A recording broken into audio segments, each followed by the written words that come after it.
the flag of the United States of America and to the republic for which it stands, one nation, under God, indivisible, with liberty and justice for all. Supervisor Locke, the invocation. We seek your help with decisions today. Bless this meeting with your divine intelligence and help us to make the best use of our own. Thank you for being our source of guidance. Amen. Amen.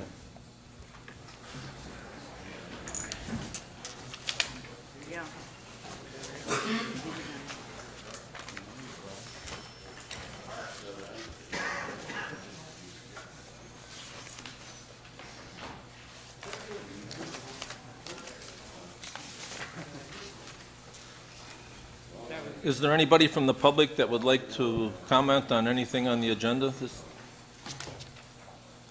Is there anybody from the public that would like to comment on anything on the agenda? That portion will be closed.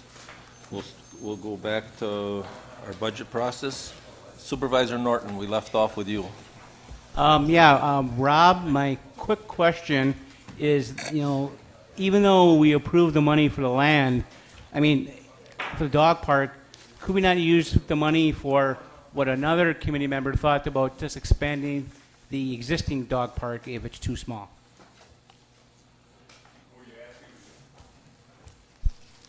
Were you asking if it could go towards it? Well, could it go towards that? Yeah, if the intent is to expand the dog park, and you're talking about the one in the community park, obviously.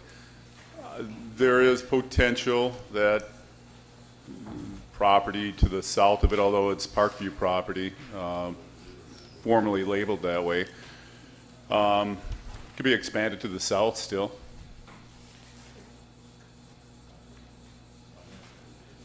That it? Well, also, I just wanted to mention that, a couple of the supervisors yesterday said that we should raise, the fees or make more so we don't have a big deficit on the Expo Center. But I want to remind everyone, back in August, that we brought a resolution that would increase those fees up to 5%, and that got voted down. So I just want to remember that some of those people who said they wanted it also voted that resolution down. So Rob did attempt, and we voted that down in August.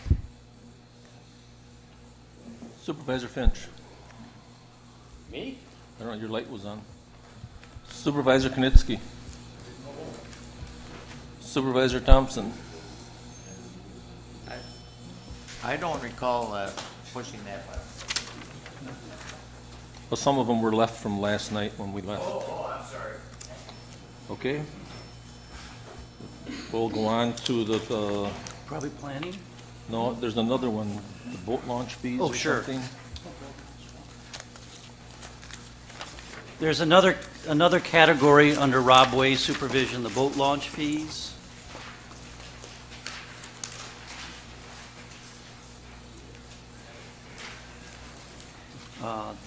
That is on page 467, I believe.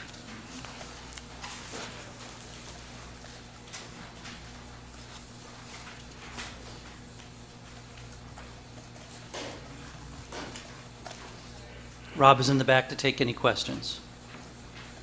I think the fee is too much that they charge. A lot of older people can't afford to use it.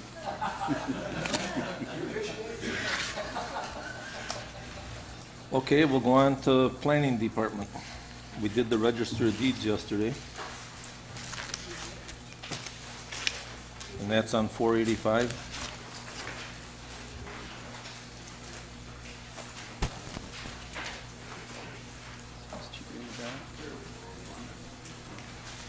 Jerry Bougie is in the back of the room and can answer any questions. Planning has 13 full-time and 1 part-time employee, the same as the prior year's budget. And the summary of significant changes is on page 491.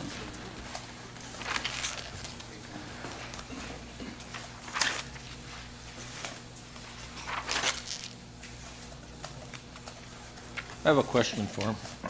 It's been kind of dead with the planning and zoning for the last few years. Did you see any pickup that there's things are? Yeah, probably the best way to really describe that is kind of it's sort of leveling off.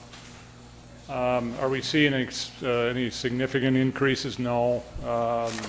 But it's leveling off. It's beginning to, I think, slowly pick up. Maybe some momentum happening as we see it out there.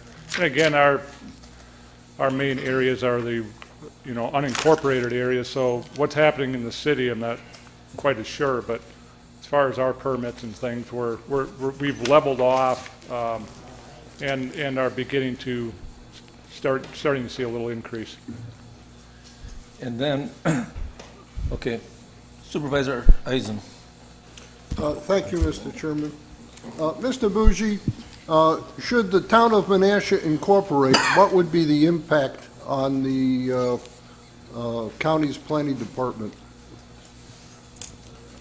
Well, probably the best way to describe that is we currently have, in the past we had general zoning throughout the entire town. A year ago, the town of Menasha is now on its own for zoning. We anticipated that impact. The only areas that we have jurisdiction now are in the shoreland areas of the town of Menasha. So we actually would see a fairly minimal impact from that occurring if it were to, to happen. So then all of the growth that the town is experiencing presently, those income streams don't throw, for permits and such, Yeah, doesn't flow through the county anymore. Yeah, for last year, actually year and a half, the town has been on its own regarding zoning, so we anticipated that impact as we were building up to that. We knew as part of our rewrite of our zoning ordinance that we would see the town of Menasha leaving county zoning. So, and if this town were to incorporate, we would see a minimal impact, but, there would be some impact in those shoreland areas, but, we would certainly plan and prepare for that as well, so. Thank you. Supervisor Fari. Thank you, Mr. Chairman. I'm looking at page 491. We have 30,000 in the budget for an increase to add a scanning project. Could you elaborate on that, please, Jerry? Certainly. That item is an ongoing process of converting our microfiche. We have over 400,000 microfiche that have built up over the years in our zoning office from all the permit activity, all the surveyor records, and so on and so forth. So we have, in the past, had that project out of our land records fund. We've been experiencing a significant decline in revenues in the land records fund, and we initially were going to hold off for a year on the continuing of the funding of that, and start it up at some point in the future again. But in discussing it with the county executive, Mark agreed to include that as part of the planning budget. Could you be more specific? What are we doing? Putting on Sure. microfilm? Yeah. CSMs? Yes. Zoning issues, or what? Yeah, they're all a mix of various things. Certified survey maps, but primarily it's permits, all correspondence over the years that relate to various permits. So it's just a historical record, and also a lot of surveyor records as well. Just plats of surveys and various surveys that were done over the years by the surveyors out in the field. So there's a substantial number of and we're converting that. So eventually, the idea is to have that available out on the web and accessible digitally, electronically by the not only internally with staff but also the public would be able to gain access from that via the web. Free of charge? Yes. Okay, thank you.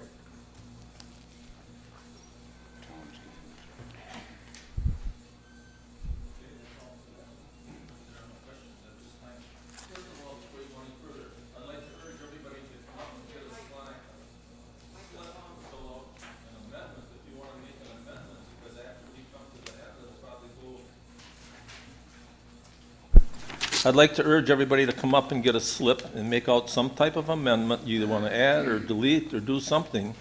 But you should be doing it now because it goes kind of quick. When we come to the end, they'll go to the amendments, and some of you wanted to make out an amendment and never made it out, and then they're back hollering that, hey, they're hollering foul, but they had all kinds of time to make it out. So if you want to make one out, get a slip, add or delete, whatever you want to do, and we'll take it up.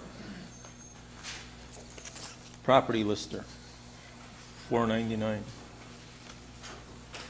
Mark. Yep. The property lister is on page 498. There's a summary of significant changes there.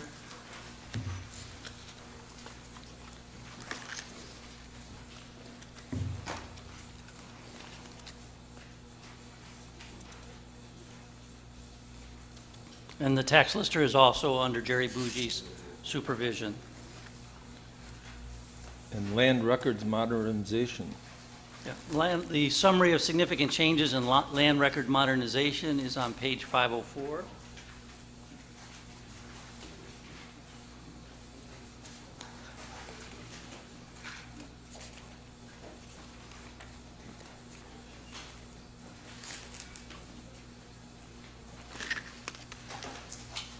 Land water. Land and water conservation, that budget starts on page 509.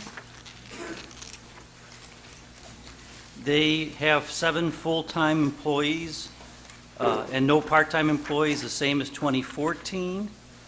Tom Davies is in the back of the room to answer any questions that you might have. And the summary of significant changes to the department is on page 514.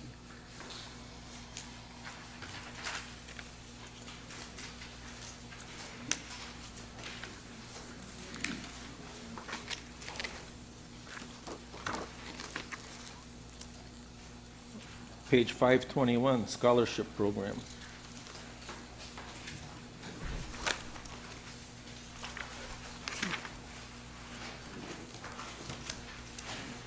The scholarship.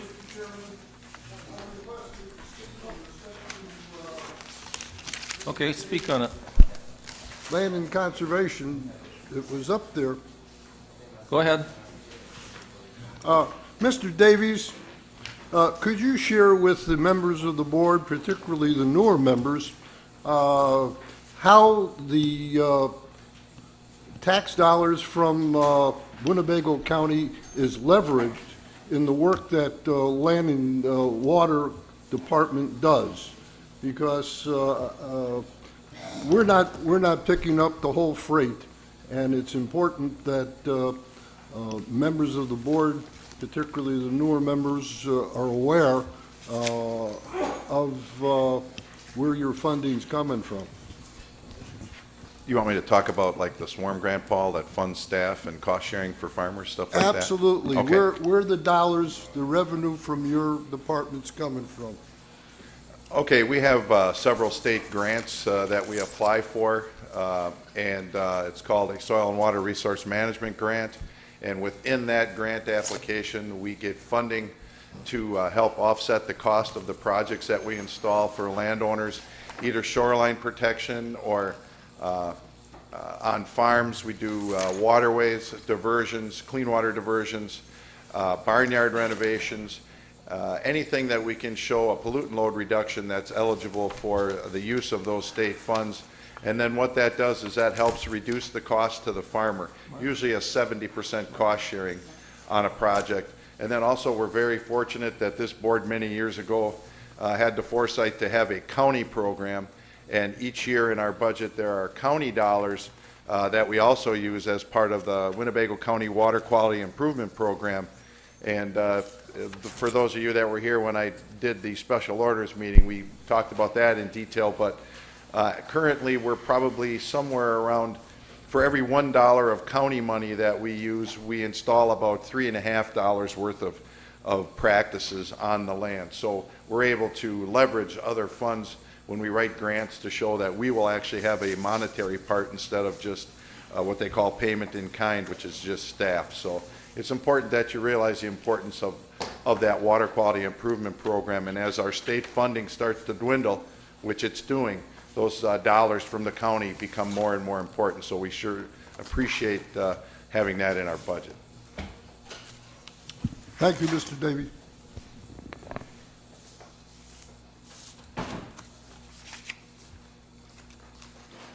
I think we're back to the scholarship program on. Not yet. Supervisor Widener. Thank you, Mr. Chairman. I just have a question. We talked about, or you talked about the reduction from the state because we're drawing down money from the state with the county money. If we are having a reduction in the state money, obviously we will not be able to draw down as much. What might we not do? As far as the cost sharing, Tom, we are required by law to cost share certain practices when we implement what's called the agricultural performance standards on certain landowners and farms. They're required by law to do certain practices to reduce their pollutant load. And it's also required that we cost share those practices in order to enforce. So as the state dollars would actually be reduced, there would be less and less ability for us to work with those landowners and get practices installed to bring their farms into compliance. And if they wanted to do other practices like a waterway or some other things that we couldn't afford to do once our county dollars are expended, and typically we always use state money first before we spend our money, then of course some of those practices wouldn't go in, or they would have to be fully funded by the landowner. So we just hope that we can keep our county funding and as much of the state funding as we can, but it would definitely have an impact. Okay, so if I understand that, you're saying that it has to be done by statute, and if we do not get money from the state or cannot use county money or run out of county money, that the landowner would have to pick that up? Is that correct? If they chose to do it voluntarily, yes, they would have to do it. But in most cases, depending on the price of the cost, they would not have to do it. And so then your ability to enforce, or to, I shouldn't say enforce, but to get those practices on the land that you need to get the pollutant load reduction would not occur, because Okay. legally we have to help them pay for it. Okay, all right, thank you. You bet.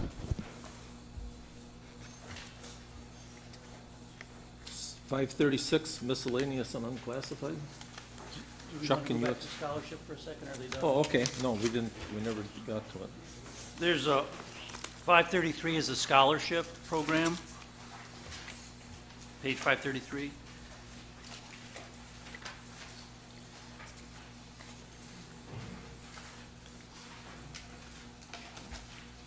And if there's no questions there, the next item is the miscellaneous and unclassified budgets. Starts on page 536, and the summary of significant changes is on page 537. And I would like Chuck to try to explain some of that, or somebody. Well, basically, this cost center is used to account for various revenue expense items that really don't fit anywhere else. And if you have any specific questions, I can answer them. Some of the big items that go in here are general shared revenue, which includes computer aid and utility aid. It's part of the shared revenue. That number is roughly $2.5 million. Let me see once. It's about it's budgeted at $3,195,000. This area also has investment income in for general investments. It's a pretty big dollar amount.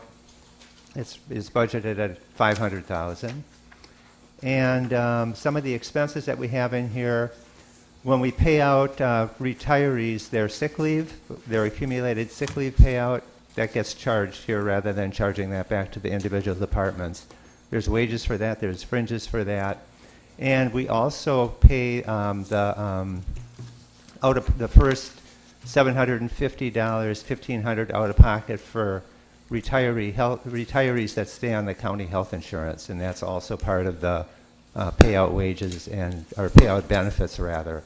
Those are the key items that are in here. There's also the contingency fund. There is a general contingency fund budgeted at, let's see, where is that? 300,000. There's a salary contingency fund budgeted at 25,000. Those two items are basically kind of like safety valves in case that we need budget transfers during the year. It allows us to use money from within the budget without having to go into fund balances. Supervisor Keller. Thank you, Mr. Chairman. New on the county board, I think everybody knows that, and I've been trying to figure out for the last 2 days how to deal with an issue that I feel very strongly about. And Mr. Ornstein here was just talking about wages and salaries, so maybe this is the time I can do this. I would move to reconsider the resolution 94-10204, the first part, line 1 through line 26. Okay, was moved and seconded.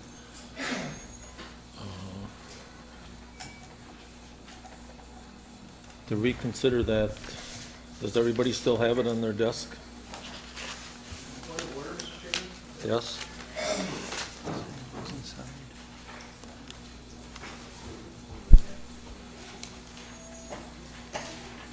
In order to reconsider a resolution, doesn't the member bringing up the motion to reconsider have to have voted?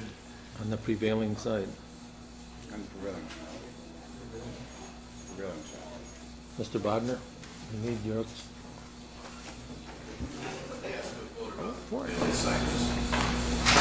And did he vote on the prevailing side?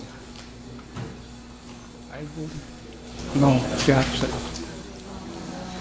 He did, on the 1.5%? Yes. Yes. Okay, he can bring it back because he did vote on the prevailing side. Isn't the prevailing side that side that would have voted against the amendment to amend that resolution? Because that was what took that language out of that resolution. So there not necessarily wasn't even a prevailing side that he could draw to reconsider from.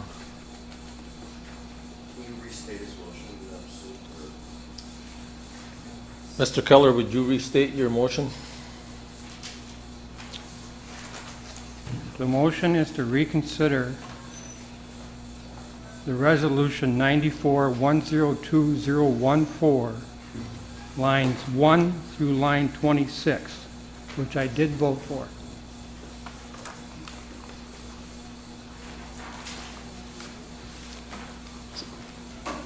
So, the question is... We never voted on that specific resolution. It was amended, and we voted on an amended resolution that had that language stricken from the original. So because that resolution was never voted on, there cannot be a motion made to reconsider that resolution.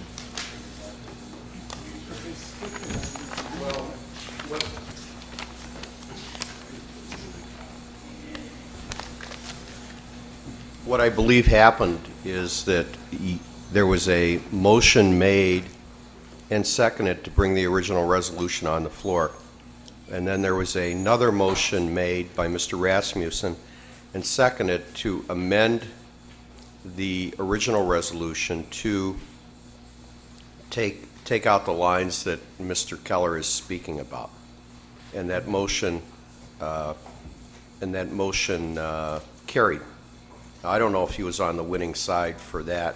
He was not.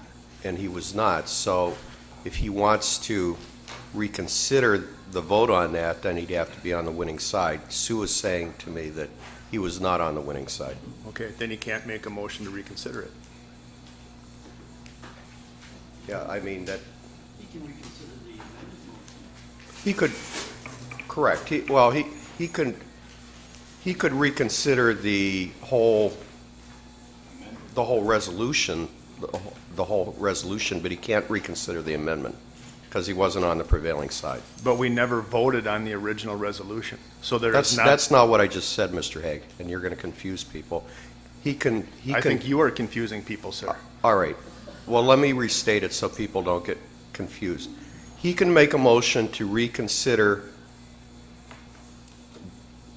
both sides of the final resolution as split because he voted on the prevailing side on both of those. He can't move to reconsider the amendment previous to that. I would agree that he could bring up for reconsideration either side of the split resolution.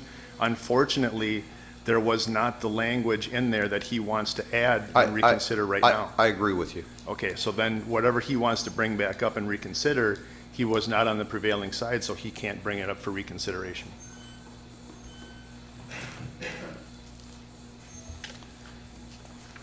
Supervisor Rowe.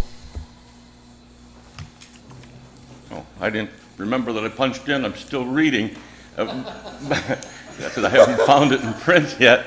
But correct me if I'm wrong. A motion to reconsider has to be taken at the next meeting. This was done Monday night. It would have had to have been done yesterday. It's actually what your rules say. Which your, Okay, just, no. what your rules say, let me find them here.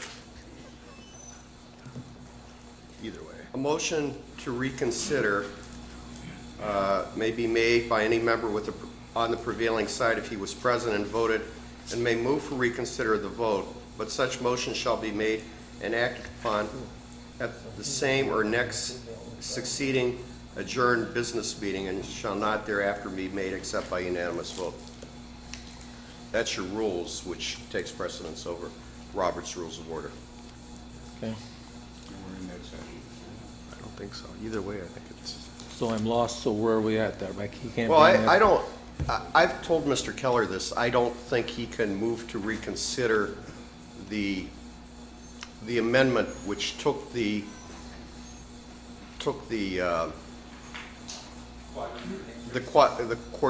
quartile increases out, because he did not, he voted against that. Okay. And I've told him that previously when he's asked me about this, so I agree with Mr. Hague with regard to what he's saying, but it's up to you to rule on this. Okay, I rule that it's out of order. Supervisor Rowe. Supervisor Fari. No comments, sir. Supervisor Skellinger. I'd like to ask a question of Corporation Counsel. Would it be in order for Mr. Keller to reconsider the resolution that was, the split resolution that was passed? And I don't have the lines in front of me, but with the lines stricken as the adopted, He could do that. He could move to reconsider that. Okay, thank you. And I indicated that to Mr. Hague when he asked me. He did vote on the prevailing side for that. You're talking about the 1.5% across the board? Yes. Yes, he did vote on the. On both that and on the, Not on the other. and on the part with the merit pay. That he did not vote on. Oh, he didn't vote on the prevailing side on that, but he did vote on the prevailing side for the, sorry. He did vote on the prevailing side for the increase, the 1.5% increase. Supervisor Keller. I would move, based on this recent discussion, to reconsider, and I would ask the corporate attorney to correct me if I'm wrong here, that I can do this, that I would reconsider the motion that split the motions that we're talking about. Is that what I heard? What is it that you just said I could move to reconsider? I don't know what side you voted on the motion to split. You voted in favor to split the two. If you voted in favor to split the two, you could vote on that. I mean, Move you to could reconsider. you could move to Doesn't he just want to that. reconsider the one, not the split itself, but the one that voted for the 1.5% increase? That's correct. Just that resolution is the one he wants to reconsider. Say that again, Chuck? It was split into two resolutions, one for the merit pay and one for the 1.5% pay. The only thing he wants to reconsider is the one that was for the 1.5% pay increase. He couldn't. And he couldn't move voted to- on the prevailing side, so he should be able to bring that one up. Yes, I've said that already. Okay. But So I don't that's think what you that's wanted. what he's asking me right now. Oh, I think it is. So I want to vote for what Chuck just said. Yeah, that's what he wants. Oh, okay. All right, yeah. All right. Yes, I've said that already. He can move to reconsider the 1.5% increase. Yeah. I would move to reconsider the 1.5% increase. Second. Point of order, Mr. Chairman? Yes. I would like a further ruling on Mr. Rowe's point about bringing up for reconsideration then that which needs to be brought up at the next business meeting. I think that is what Corporation Council read in our rules, and I'm not sure that this is the next business meeting. I think that this is a meeting that is a special meeting, a budget meeting of the Board of Supervisors, and does not qualify as the next business meeting.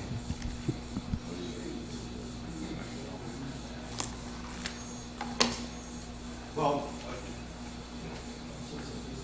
actually, you had this listed on your agenda as part of the business, so I would say it is a business meeting. And you have a continuing meeting here that's gone on since Monday. So my opinion would be that he can bring it up now, if he desires. I got to listen. I got to listen. I got to listen. Supervisor Eisen. My question was answered. I'll pass on that, please. Supervisor Farley. My question's been answered, thank you. Okay, it was moved and seconded to bring resolution 9410. Supervisor Rowe. Thank you, Mr. Chairman. Be with you in a minute. Chuck is pulling something up for me.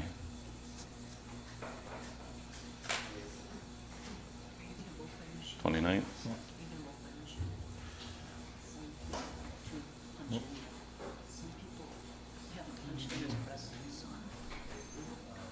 What's it? No, I can't.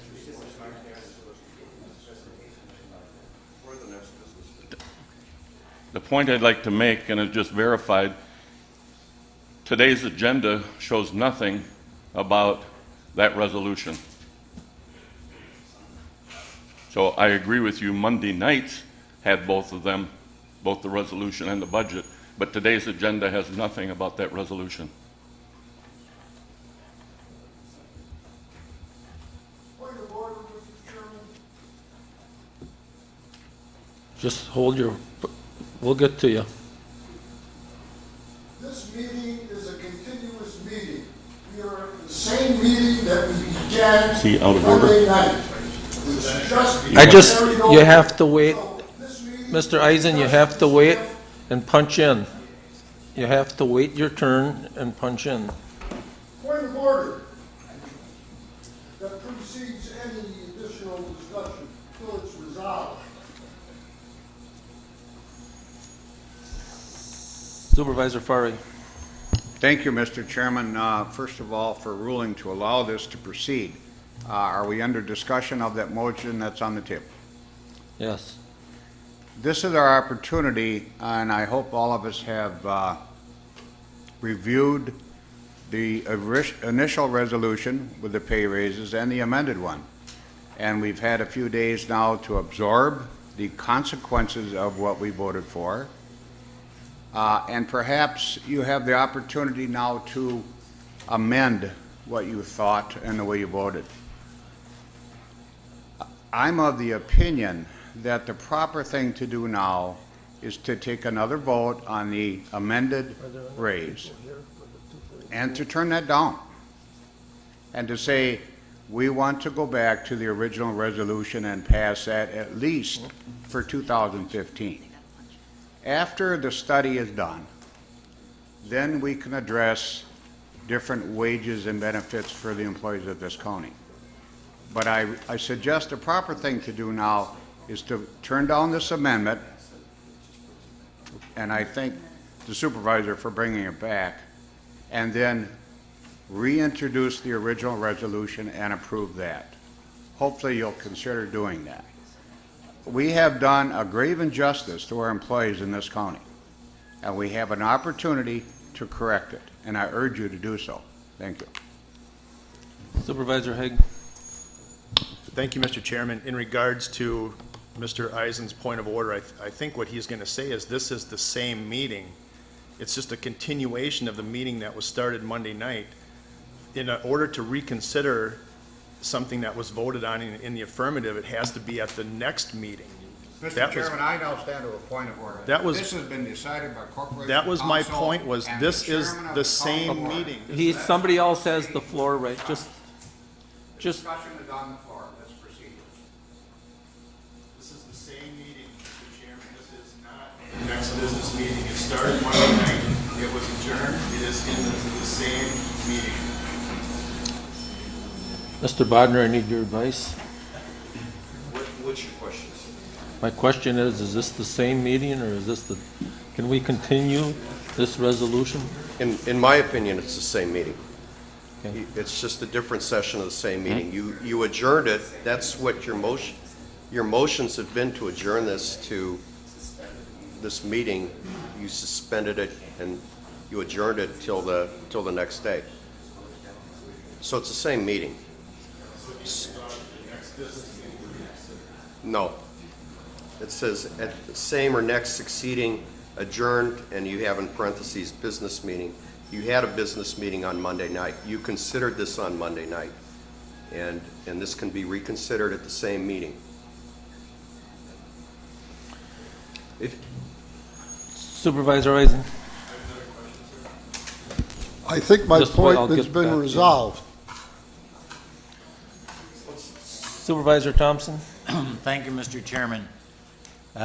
No authority on Robert's Rules of Order here, but I have the impression that in Robert's Rules of Order, there is also a statement somewhere that said you should never let parliamentary rules thwart the will of the majority when good judgment is otherwise. I think it is certainly important to deal with questions that come up, and I'm dismayed to see efforts to keep this from being discussed. Supervisor Haig? Thank you, Mr. Chairman. I would like to see a copy of the resolution that we voted on, the split resolution that is being reconsidered. I'd like to see a copy of whatever we're reconsidering and have it distributed for the board. Can you make him a copy? I want to do it. Well, we never really did that resolution. We never physically.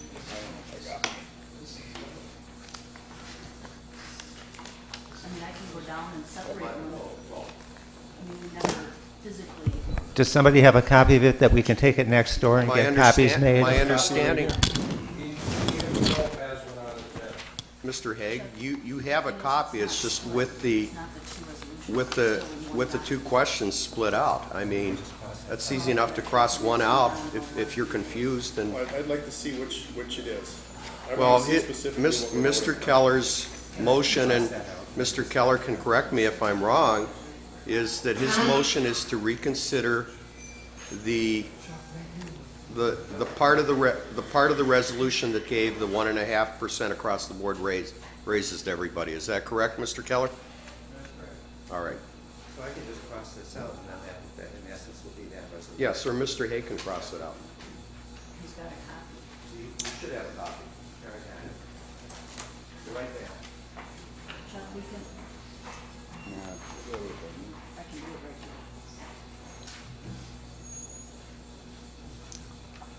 Well, while we're waiting, Mr. Keller, our Supervisor Rowe? Thank you, Mr. Chairman. Reading from Robert's Rules of Order, specifically about the point we're trying to make here, it talks about whether or not a motion to reconsider is the same day, which this obviously isn't. So I will read, and I quote, "In a convention or session of more than one day, a reconsideration can be moved only on the same day the original vote was taken or on the next succeeding day," unquote.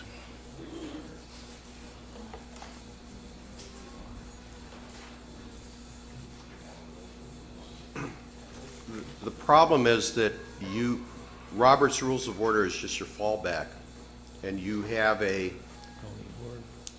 specific rule that says it can be considered at that same or the next adjourned business meeting.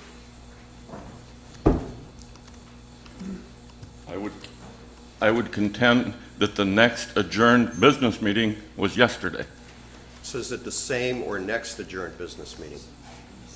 The same would have been Monday night, the next would have been Tuesday. I don't think that's how you've listed things when you've, and Ms. Ertmer can comment on this, I don't think you've published a separate agenda for each day, have you? Yes. Oh, I asked Ms. Ertmer that, not you, Mr. Rowe. We had the one for Monday night, and then we have a second one that's for Tuesday, Wednesday, and then Thursday if needed. Okay. It's just two separate sheets, but All not right, but it's the same meeting, correct? Correct. The one for the Tuesdays and subsequent just says that Mark will continue his budget presentation and then any amendments. We've always treated this as one meeting.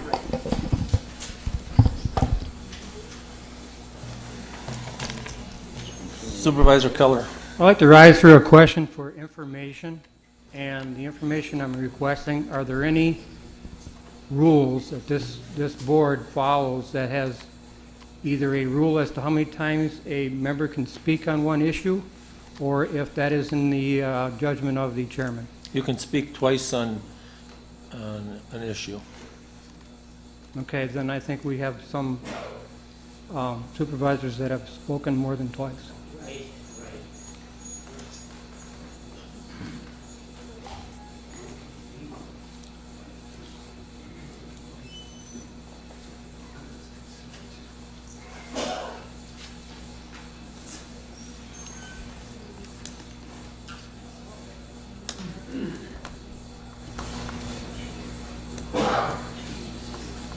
Supervisor Skellinger. Corporation Counsel addressed my questions. Thank you. Supervisor Fari, I believe you talked twice on it already. Question's been answered, thank you. Supervisor Widener. Thank you, Mr. Chairman. I'm in agreement with Supervisor Claude that we're sitting here and fiddling around trying to come up with reasons why we can't vote on this. And I think we should move ahead and then do that and quit trying to play games with parliamentary procedure. If we got a problem with going back and looking at this item, that's one thing, and we can turn it down. But we should move forward with that, and let's not sit here for half the morning with everybody reading different sheets and trying to argue whether it's the same day or not. So I think we should move forward, deal with the issue, and then move on. Okay, we'll vote by our little iPad. Okay, first of all, the members have to punch in.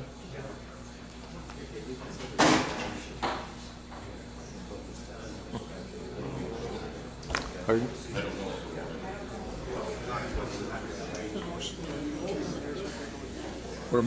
We're voting on the motion to reconsider this resolution. Mary Beth, you need to punch in. Dave, you need To reconsider, Chuck's bringing it back. We're going to back. Dave, you need to punch in. You need to punch in.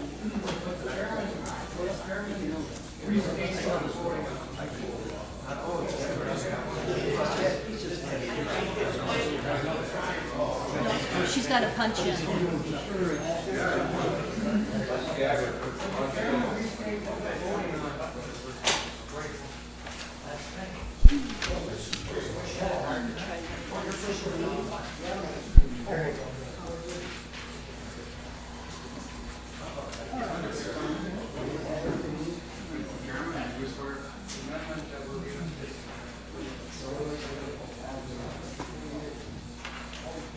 I guess, how many people do we have here? How many people does it take to, huh? You have 28, it's a majority.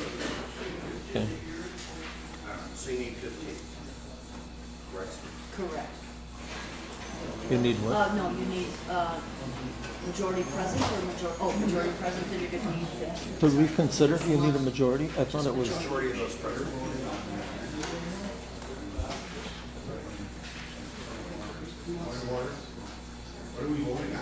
He's handing it out. He's handing it out. Can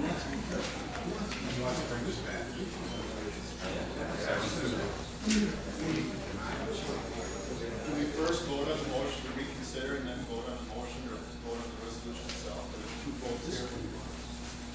The motion to reconsider just brings, if you pass it, all it does is it brings the resolution that passed for the pay raises, not the original one, but just for the pay raises back on the floor.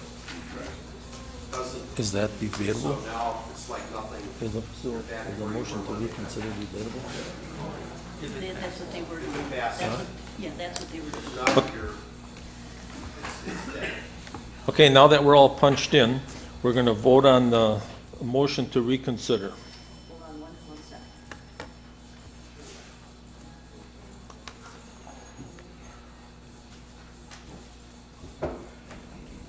Okay, now they can.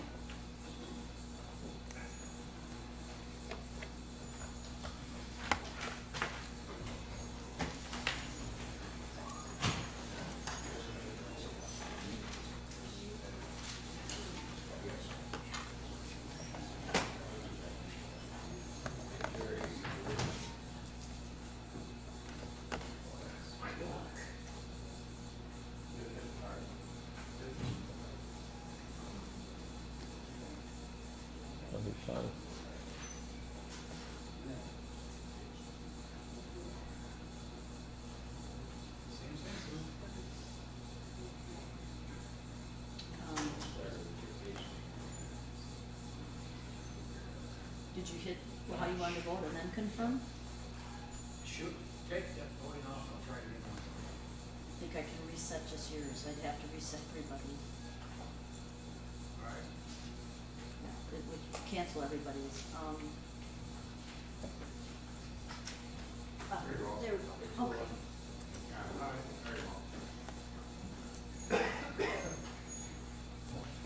That is passed. Supervisor Fari. I just want a clarification as to what we're voting on. I believe the person that brought forward the motion to reconsider will now bring forward a motion to address the resolution. Okay. Supervisor Keller, would you bring back your... Okay, I would move amendment to the motion that we are considering to add a paragraph in that says, "Be it further resolved by Winnebago County Board of Supervisors that it hereby authorizes an additional increase in wages for any employee covered by the pay schedule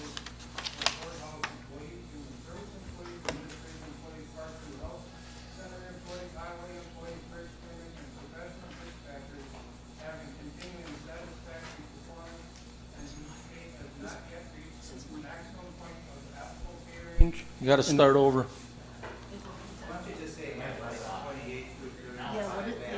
Because I'm not getting that fast enough. Is that Why don't you on? just say add lines 28 through 35 back in? I can. That'll do the same thing. Very happy to do that. Okay.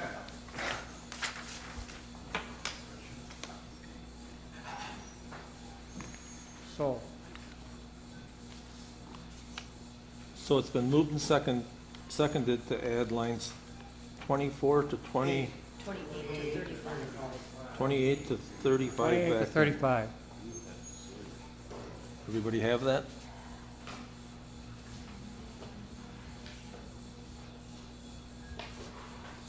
And there was a second to it, correct? Yes. Supervisor Eisen. Please restate the amended proposed resolution. He's stating that he wants to add back line 28 to 35 back in, where it was before it was crossed off.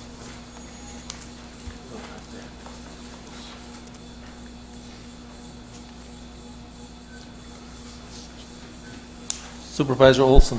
Thank you, Mr. Chairman. I'm not theoretically opposed to to what Mr. Keller is attempting to amend here, but based on principle, aren't we setting a precedent here where when the board passes something and a member a couple days later doesn't like it, comes back and he can change what was already voted on? I don't know if you said that's what reconsideration is. So it is. Have we ever done this before? Yes. Okay, thank you. Supervisor Roll. Thank you, Mr. Chairman. My only question is, Sue, could you tell me what the vote was Monday night to split this? Yes.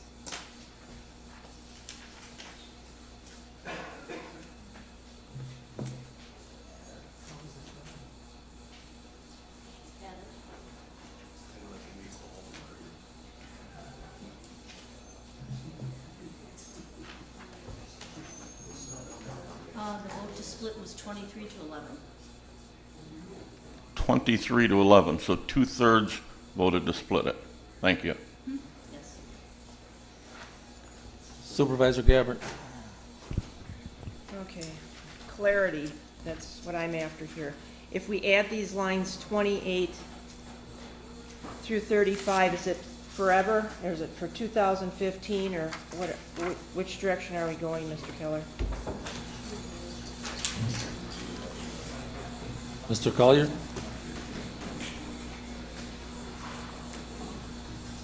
No, the lines in question would grant a pay raise just to the current group of employees for 2015. So it'd just be a one-time pay increase for 2015.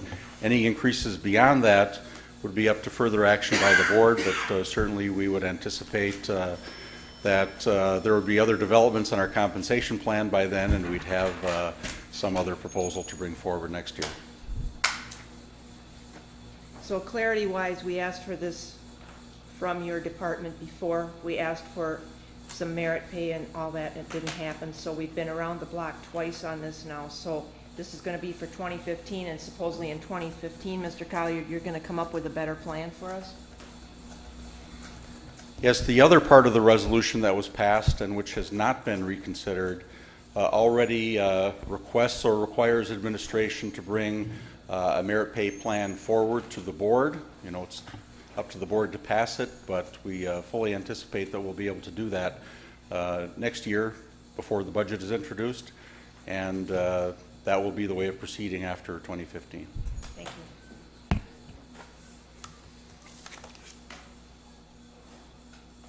Supervisor Fari.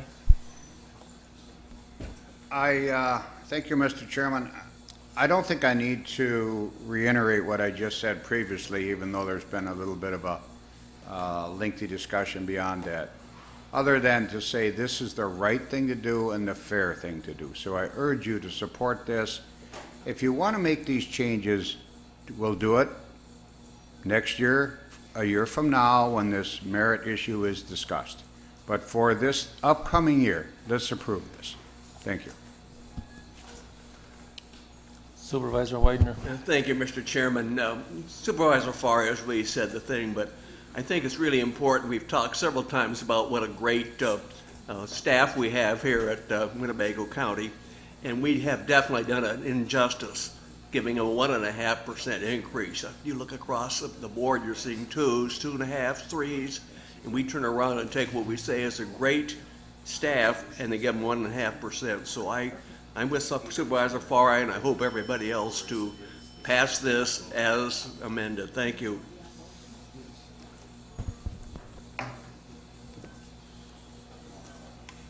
Supervisor Singstock. Thank you, Mr. Chairman. My understanding what the Human Services Director just said, that they are going to consider having a salary plan study. Yet the sheet of paper that I was just given, that's all crossed off. I'm confused. That was voted in a separate resolution. So that salary plan thing is still in the resolution, It's in a separate resolution. but it's been passed and we're still going to go that direction. Yes. Thank you. But that's the pay for performance in this part of the resolution. It's not really on the floor. is to have a pay-for-performance plan in place for 2016 raises. Right, I realize it. That's not what we're talking about, but I said that it was crossed out on the form. Right, because only this portion of the split resolution. But I just want to double sure in my little mind that that's not being deleted. Okay, that's all I want to know. Supervisor Rasmussen. Thank you, Mr. Chairman. I'll start out by, one of my big concerns when I brought this up originally was going back to those employees from 8-9 years ago. And I realize that putting this back in does help some of them, and I regret that the way we voted didn't help them. But this gives an extra 2% raise to everybody in the lowest quartile. So my question would be, where's the cutoff on that? Does someone who just got hired 2 weeks ago get that extra 2% raise? I believe they would on this. We talk about injustice. We hear about all the fantastic employees we have, which is exactly right. Some of them are in this room right now. Most of them have worked a long time with the county, are not in that lowest quartile. They're not going to get this. We heard from Supervisor Wingren yesterday in the Parkview conversation about an employee out there who does a phenomenal job. I don't know that employee, but I believe that. I'm guessing that employee has been with the county a long time, will not benefit from this. So we're going back to the same thing again, where we're rewarding someone who's been here a couple of weeks, and we're not doing it for someone who's spent a career here and has done a fantastic job. This just doesn't seem right. The next question would be, we still have the $70,000 wage study in the budget for this year. I would hope we're going ahead with that. That is going to tell us that certain positions are way underpaid, partly because of this freeze from 9 years ago. And then we're going to get that study done, and it's going to show that, and we're going to come along and say, well, there's no money in the budget to fix that. We can't fix that. We've heard that before. This amount of money that's in the budget that would pay for this amendment, or reconsideration, whatever it is called, I believe should be held in the budget to be used at that time after that wage study is done to get these things back where they belong. Are we doing an injustice here? Yes, we are, by passing this, because that's what's going to happen. We're going to come along and we're going to say there's no money to fix this now. After we do the study, the $70,000 will just be thrown out the window. Again, I regret that there's employees that deserve this, that are stuck at the bottom of these categories. But I would say to them, we need to get this wage study done, have that money available to get this thing equitable, and in the long run, with the merit pay, that's all going to pay off for them. Thank you. Supervisor Haig. Thank you, Mr. Chairman. My first question is, I just want to clarify that a resolution that's brought up for reconsideration can be amended. Thank you. Secondly, in regards to the past couple meetings that we've had talking about this, we've spent literally hours talking about this issue. And this is, for all intents and purposes, the third kick at the can here, which, you know, at the end of the day, seems like an incredible waste of time when we've had time to do this previously. We've had time to address exactly what Mr. Rasmussen just said. I would urge this board, before they do hit their green buttons here, to also consider all the employees, private sector employees of this county, who will not be employed come December, who found layoff notices in their cubbies at their employer in April. Our largest employer in this county is fading, is diminishing quickly. and we've done little to replace those employment opportunities. So is the county executive right when he said other private sector employees are seeing larger increases than what we provided for our county employees? Possibly, but there are a number, hundreds of employees in the private sector in this county who will not see a raise because they do not have a job. Thank you. Supervisor Keller. I would just like to, for the benefit of those of us who care about total numbers and percentages, et cetera, this amendment that I'm making will bring the total wage effect for the affected employees based on information that I got over the last 2 days from our personnel, human resource manager, et cetera, to a total of 2.28% average increase per employee, or total increase for the affected employee based on our total wage cost, 2.238%. Looking at the Federal Bureau of Statistics CPI-W, which is wages, inflation rate or cost of living, as of September 2014, that number is 2.2%. So if we pass this, we are giving people a 0.08% increase over the cost of living. That's not a lot. Looking at Social Security, have come along and they have looked at what cost of living is, and they've determined to give people on Social Security a 1.5% increase. So cost of living based on Social Security is only 1.5. We are not exceeding that by very much here. Are my numbers incorrect? You were commenting? Yeah, I think the base raise was 1.5. That's correct. And I think the impact of the structured raises was another 1 point. That's right? Okay. What, if, Mike, maybe you can tell us, what was the impact of the structured raises by themselves? The impact of the structured raises, the quartile-based raises, was 0.783% of this group. You are correct then. Thank you very much. Supervisor Skellinger. Thank you, Mr. Chair. This might be our third kick at the can, but I certainly don't think it's a waste of time to discuss the way we're going to compensate the employees here.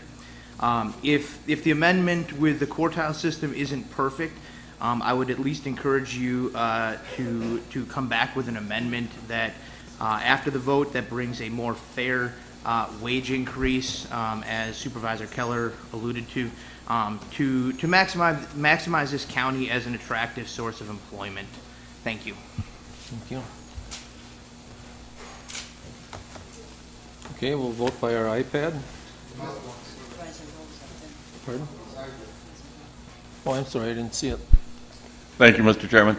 I would just like to comment on the question that the supervisor raised about the second half of that split resolution, and the response you got was, no, that's still in place. That's true. Unless after this vote, somebody moves to reconsider that half. Thank you. Supervisor Ramos. Thank you, Mr. Chairman. I wasn't going to speak on this. I was going to hold off, but nonetheless, I guess I feel inclined to. I think we all know that it was just a week ago that we actually talked about this very issue, and at that time we actually postponed it because of some of the concerns. And I feel like I need to say something because I was one of those proponents in terms of postponing it, and I gave some of my rationale at that time. And I feel that rationale still stands today. As you all know, we have plans for a wage study and for a merit plan investigation, and I think that is a very good thing. What we're looking at proposing here right now is essentially a fix in regards to wages that perhaps hadn't been adjusted in the past, and we're trying to fix that now to some degree. But what I would argue is we're trying to put a fix before we know what the correct fix for the situation actually is. That's part of the whole point of us doing a wage study and considering the merit plan going forward. So I have concerns with putting some sort of fix in place before we know what the best fix is for our situation. As I mentioned a week ago, Nina actually dealt with this sort of situation about a year and a half ago, and we debated this very, very similar type of topic, as well as some of the concerns expressed on both sides as well. And at that time, what Nina decided to do was an across-the-board wage adjustment first, then get the results of the study, and then make decisions after that fact. I would argue to me that that seems the best approach for us, given our current situation. I agree that 1.5% is, in my opinion, actually too little. I've said that to some other folks over the past few days. To me, it makes much more sense to do something across the board. Based on the numbers that were just projected just in the last 10 minutes, it sounds like an across the board of 2.2% or 2.25% across the board would probably still be within the budget parameters that have been proposed from what I can understand. And I guess I'd ask the budget director if I'm accurate on that to make certain.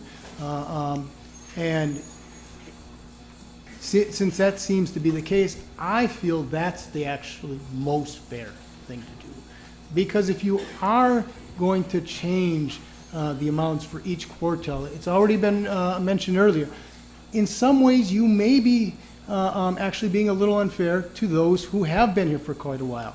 Let's do the wage study first and then see where we may need to catch up in some places or catch up in other places.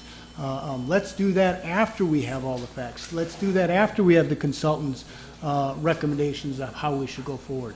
Maybe the way it's laid out in the quartiles is the right fix for now, but we don't know, and we're willing to pay at least $70,000 to somebody to try to help us get that answer. So, in my opinion, allow the consultant over the next year to help us find those answers. On the other hand, let's be fair to our employees and say, maybe 1.5% is not enough. Let's do something higher across the board, like 2.25%. And then let them know that we recognize there's these issues, but we're going to try to be fair about it. We're going to try to address them over the upcoming year. So because of that, I'd urge you to defeat it as proposed now. I'd be happy to bring up an alternative amendment added across the board if this is defeated. Thank you. Supervisor Warnke. I just want some clarification. Are we voting to reinstate 9410-2014? Is that what we're doing? It's my understanding you're voting to bring back 9410-2014 with and also including line 28 to 35 back into this resolution. Okay. Thank you.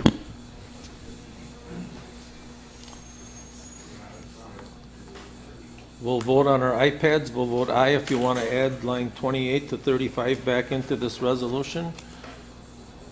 Vote no if you don't.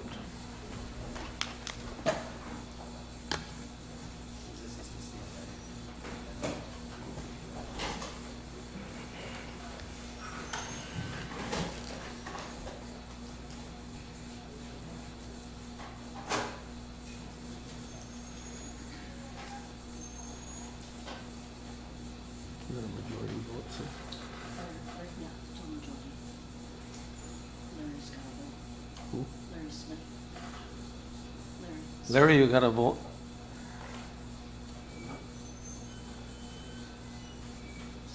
Maybe you have to use your finger rather than a pencil.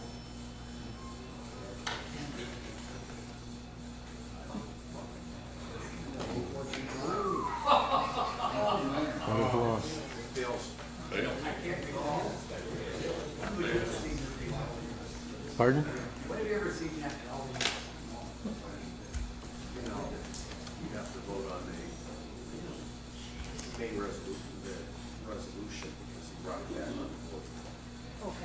they're not voting anything different. No, they'd be voting on the same thing. Okay. Okay, so now we have to vote on the main resolution? Right, which is the across-the-board pay increase. Okay. You're going to be voting on the main resolution now with the across-the-board resolution, Across-the-board. 1.5. the 1.5 increase, correct? Yeah, we are. I mean, I got 5 lights on here. No, I'm just saying the next thing. They asked what the next step was.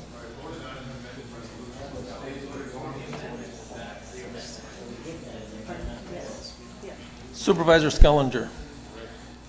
I would like to pass it this time. Supervisor Eisen. Thank you, Mr. Chairman. Now that the amendment has been defeated, I move that we change the 1.5% to 2.5%.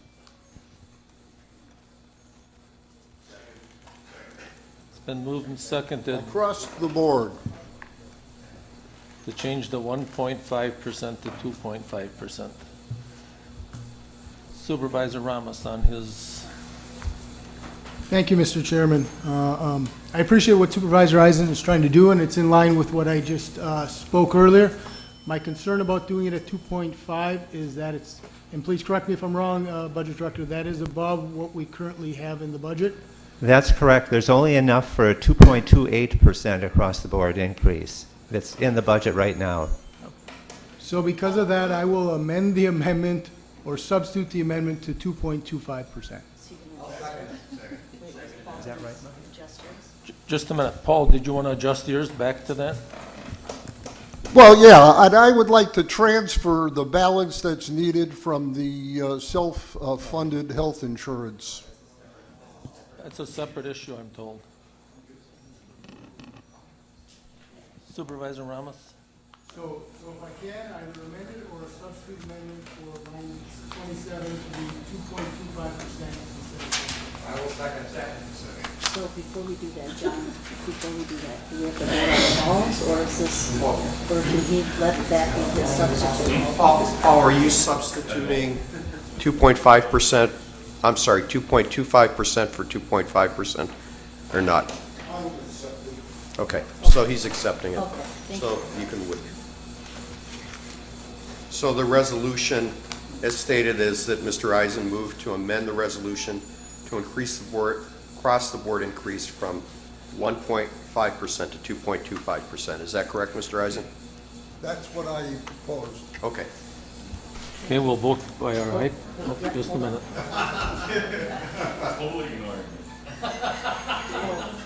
Oh, I didn't, he sits on the bottom here and I don't see it. Thank you, Mr. Chairman. If I may go back and sit in my original seat, then I'll be recognized. I would just like to make a serious comment. The other members of the P&F committee will attest, as will the HR director, as will the county executive, that when we met on Friday, I made the statement that we were talking about 1.5%. I made the statement I could live with 2%. They said, no, let's do 1.5. I guess I can live with 2.25. Thank you. Okay, we can vote. Okay, vote.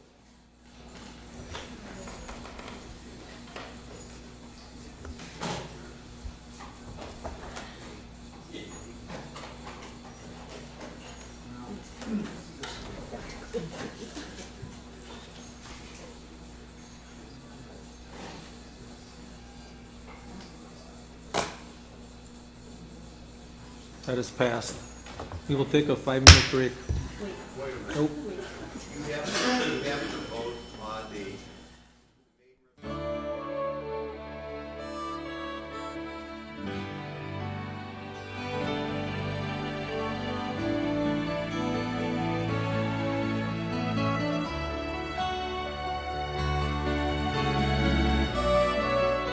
The Winnebago County Board is currently in a break.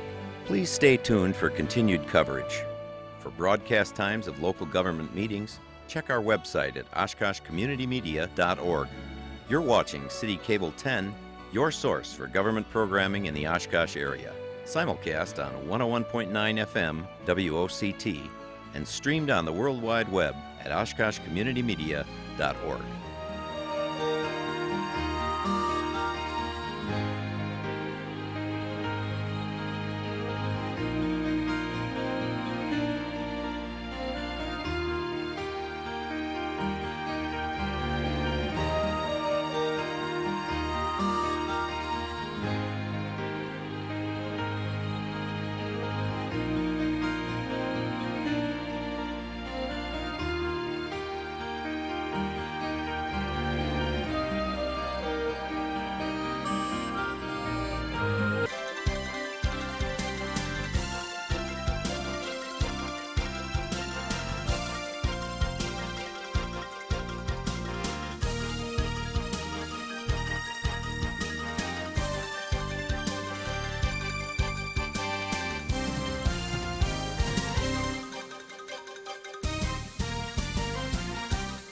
The Winnebago County Board is currently in a break. Please stay tuned for continued coverage. For broadcast times of local government meetings, check our website at OshkoshCommunityMedia.org. You're watching City Cable 10, your source for government programming in the Oshkosh area. Simulcast on 101.9 FM WOCT and streamed on the World Wide Web at OshkoshCommunityMedia.org.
The Winnebago County Board is currently in a break.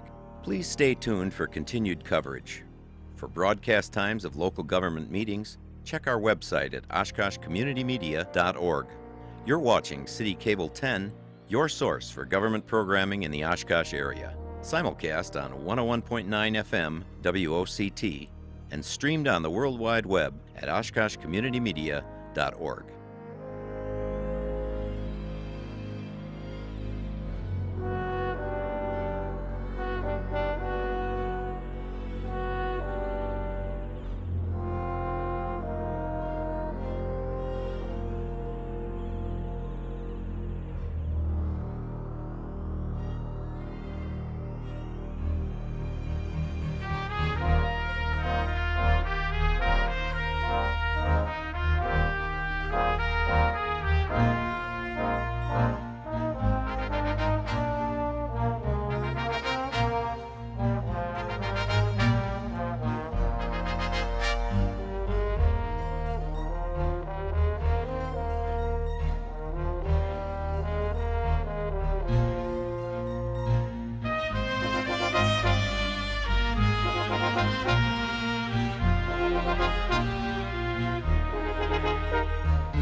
The Winnebago County Board is currently in a break.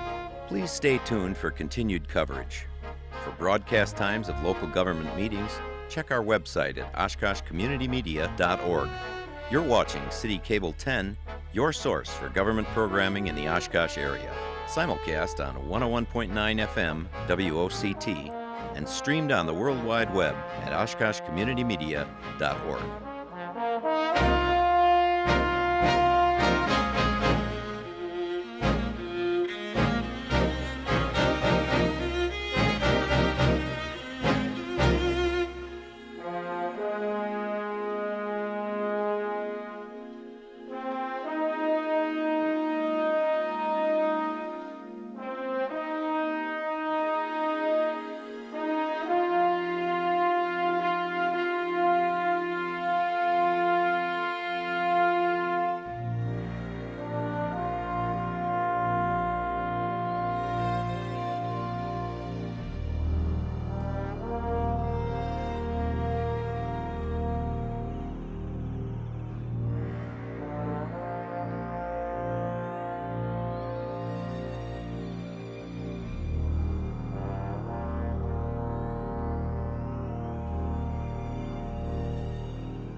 The Winnebago County Board is currently in a break.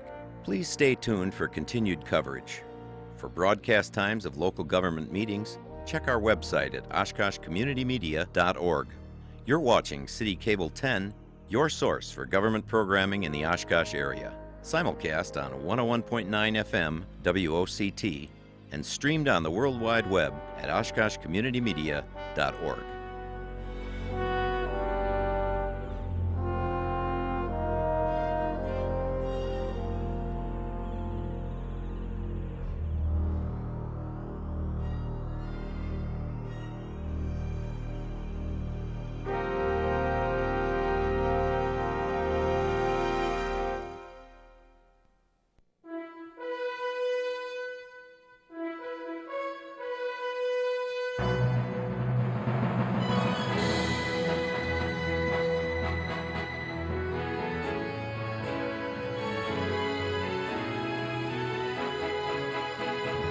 Today was Supervisor Neubauer's birthday. I believe he's 89.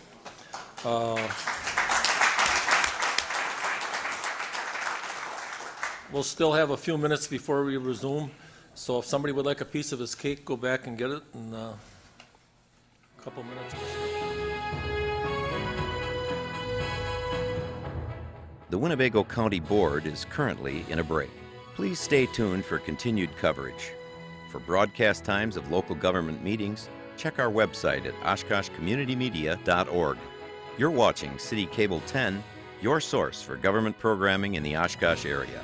Simulcast on 101.9 FM WOCT and streamed on the World Wide Web at oshkoshcommunitymedia.org.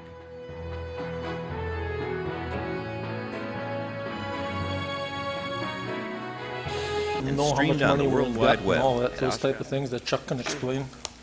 But back to the county library levy, maybe Tom Widener could hit on it if we aren't too familiar with it. He belongs to that.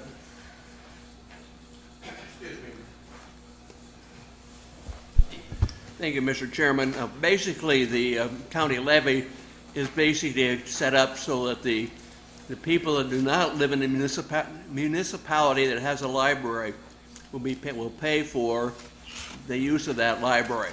So essentially, we're taking the percentage of the non-municipal people, otherwise town people, that use each of the libraries, and to take that percentage across the budget for the library, and that becomes their share.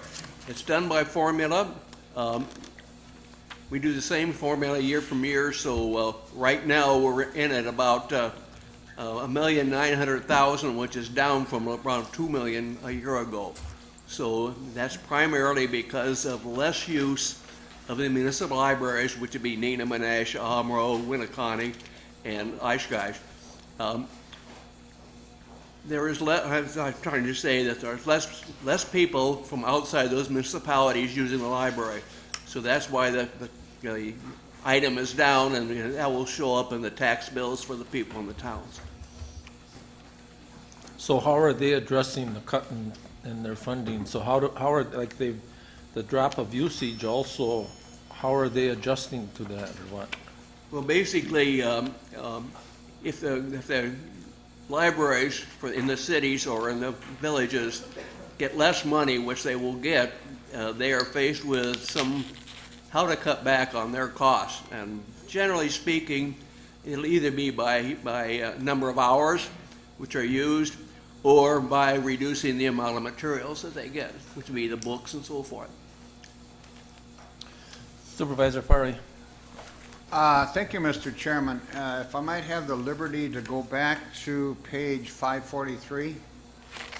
I had a question on that before we went to libraries.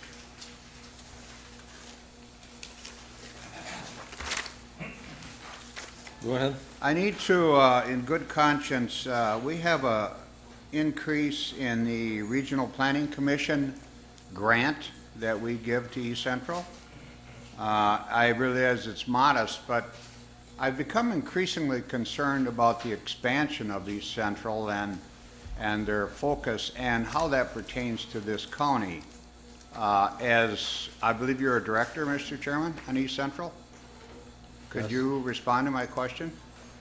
Well, first of all, there shouldn't have been an increase. If I remember, it stayed flat. I don't know why there's an increase there for the money that was given, that we set wasn't 203,000, but go ahead.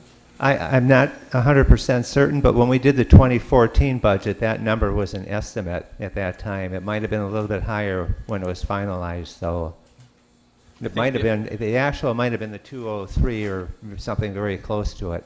I think the number that we thought was going to be charged was like around 195,000, something like that. So the actual budget that was passed was 195? No, I'm No, saying the budget was 199, but the actual was probably about 203, 202, 203. But that didn't have to come back because there's enough money in other line items to have covered the difference.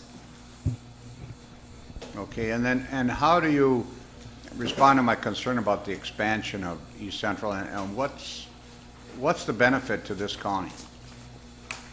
it benefits every other county more than it benefits Winnebago County because we have a large staff. Our planning and zoning does a lot of that stuff where other counties have to use East Central for it. So that's one of the, that's where we don't benefit as much as the smaller counties. And like I think the amount that they charged us was 100 on the, I could look it up once, I think I got it in my briefcase, was like $195,000 that they were going to bill us for their services. I think Outagamie counties was $235 because they got a bigger population. But the smaller counties are the counties that get the biggest benefit from them. There are counties in our district that don't belong to that. Fond du Lac County doesn't belong.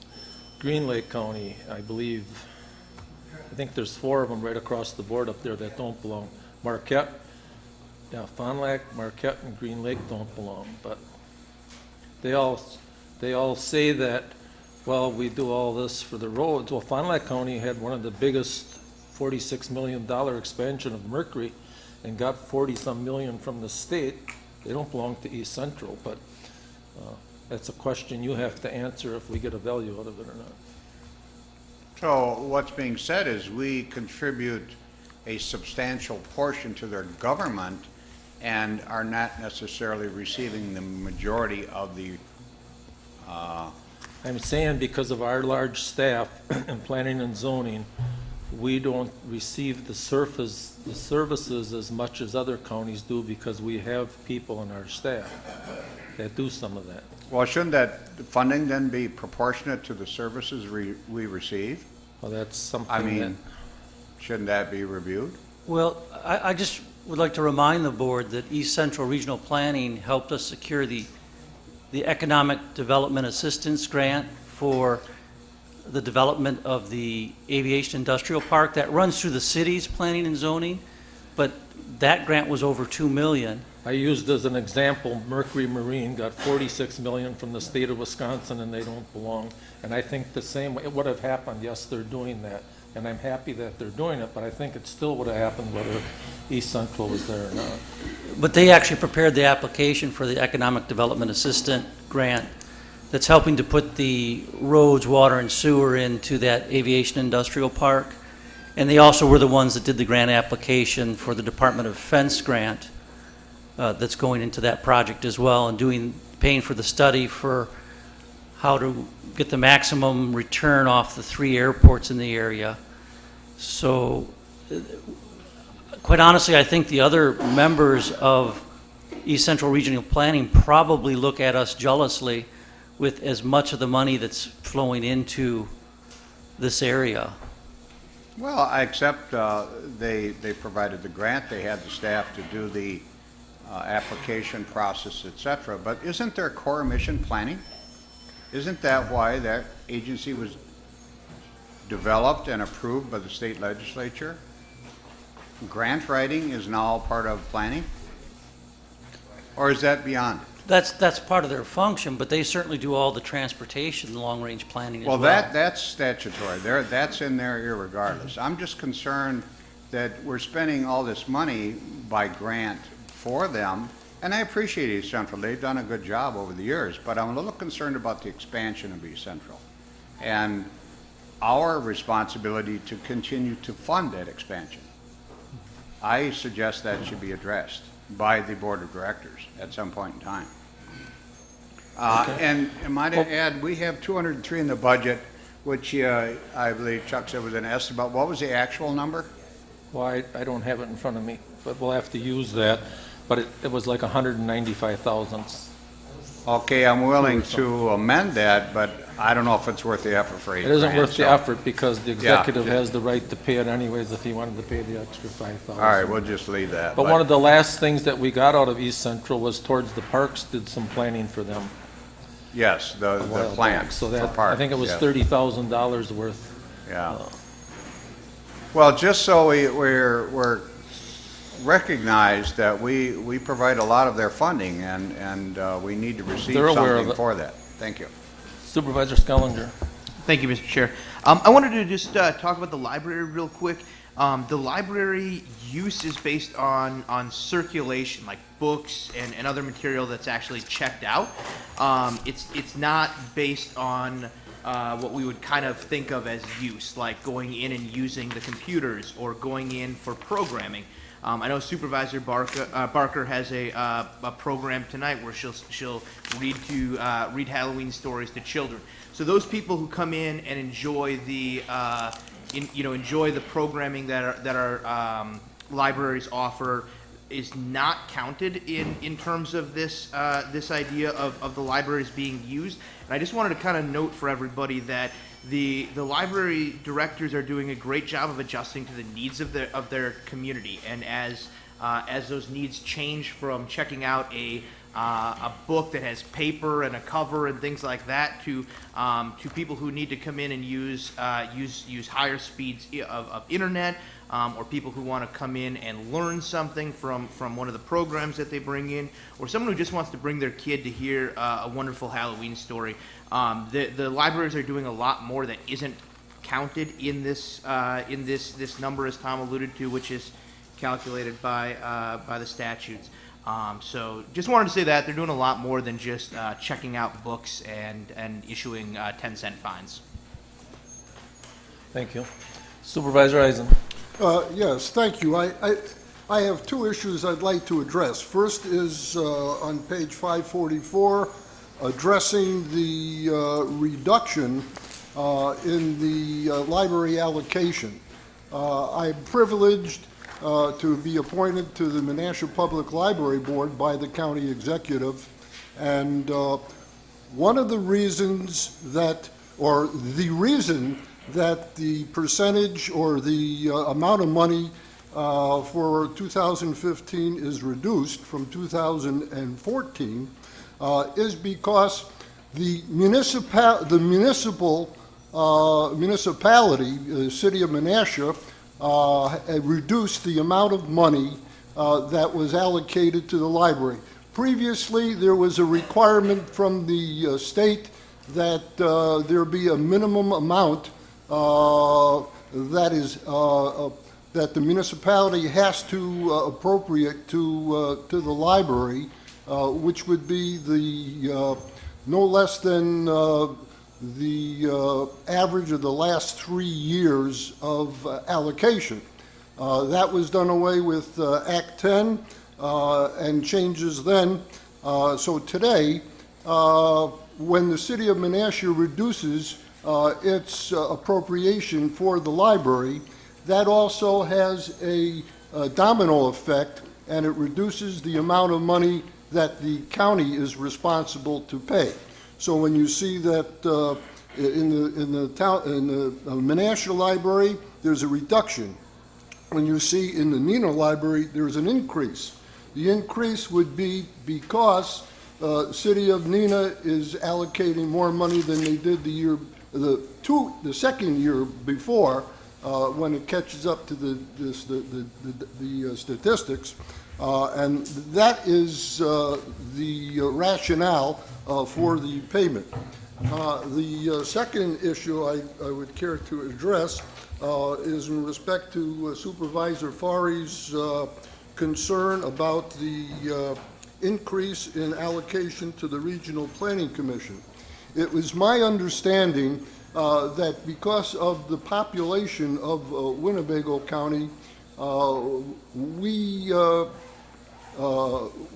fund the portion of their budget based upon a percentage that would relate to the population of our county, and that other members and municipalities that are members of that do so in that same respect.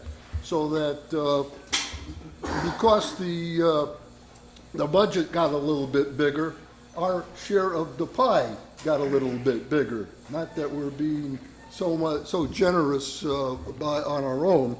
And the other issue there is that the East Central Regional Planning Commission is responsible for, as a conduit for application and obtaining approvals for various federal grants, transportation grants, planning grants, water study grants, and it's incumbent upon a municipality like the Winnebago County to be a member of that.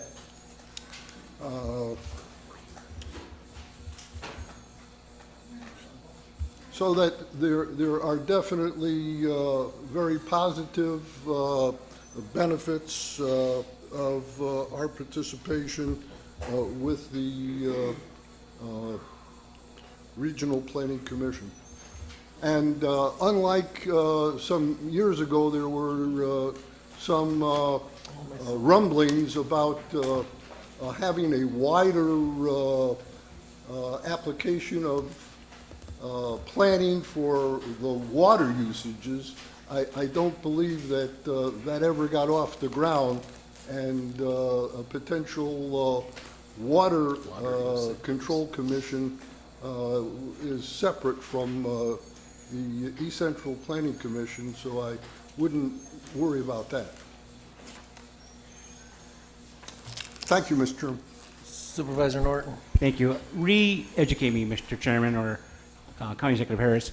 The grant that we give to East Central Wisconsin, does that cover all municipalities, meaning do the city of Oshkosh and whomever, do they also pay a grant?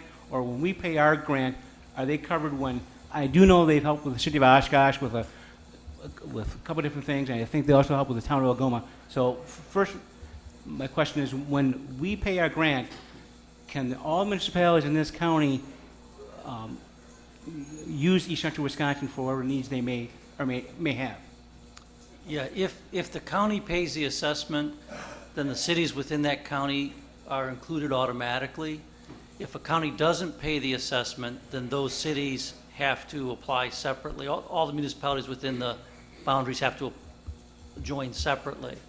So for a time, Fond du Lac County was out, but the city of Fond du Lac was in. But I think they're both out right now. I'm not sure.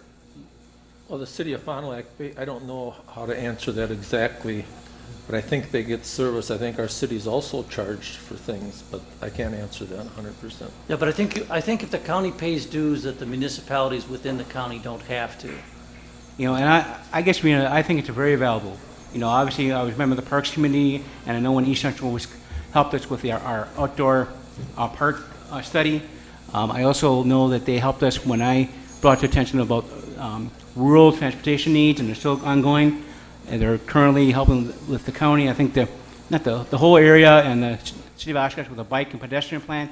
So I think they're there to be used by the municipalities within this county if they want to use them, and that's why I think that they're valuable. Supervisor Finch.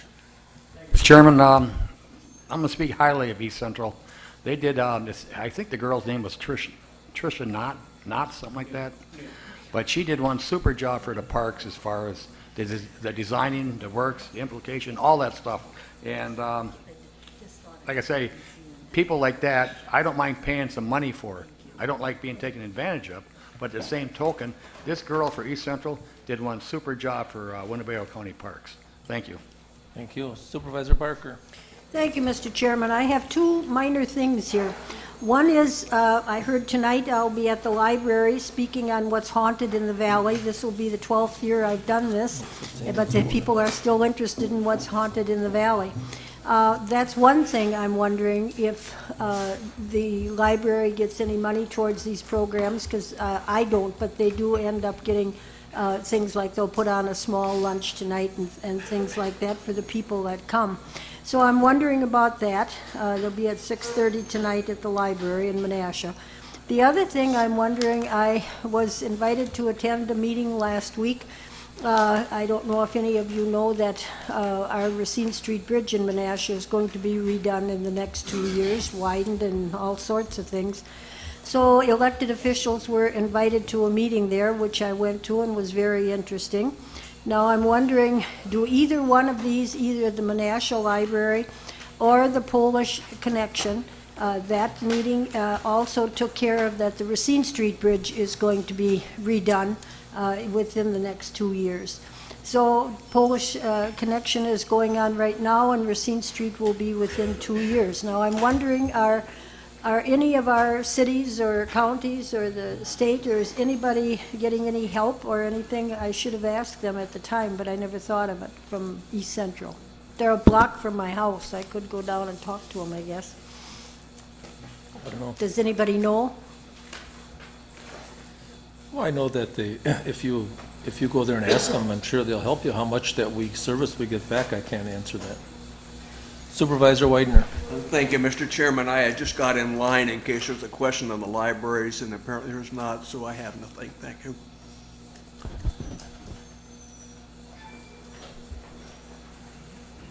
Okay, we will go to the debt service check. Would you tell the public like what our debt is and how much, where we're at for the people that watch us? Or? Okay. On page 545. Basically, if you look at we have, let me just see what the outstanding debt is, what page. The budget detail shows by bond issue what the principal and interest payments are for next year. And that's on pages 547 and 548. 550 gives you a schedule showing the amount of debt we expect to have outstanding at the end of 2014. The principal and interest payments in 2015, new borrowing in 2015, ending debt at the end of 2015, which at this point is predicted to be about $38 million. There's a couple of graphs that show you the growth in the debt service rate versus the valuation, which is on page 551. There's a couple other pages that show you some statistical information graphically about the debt service. And there's a schedule here. I'm trying to find that page.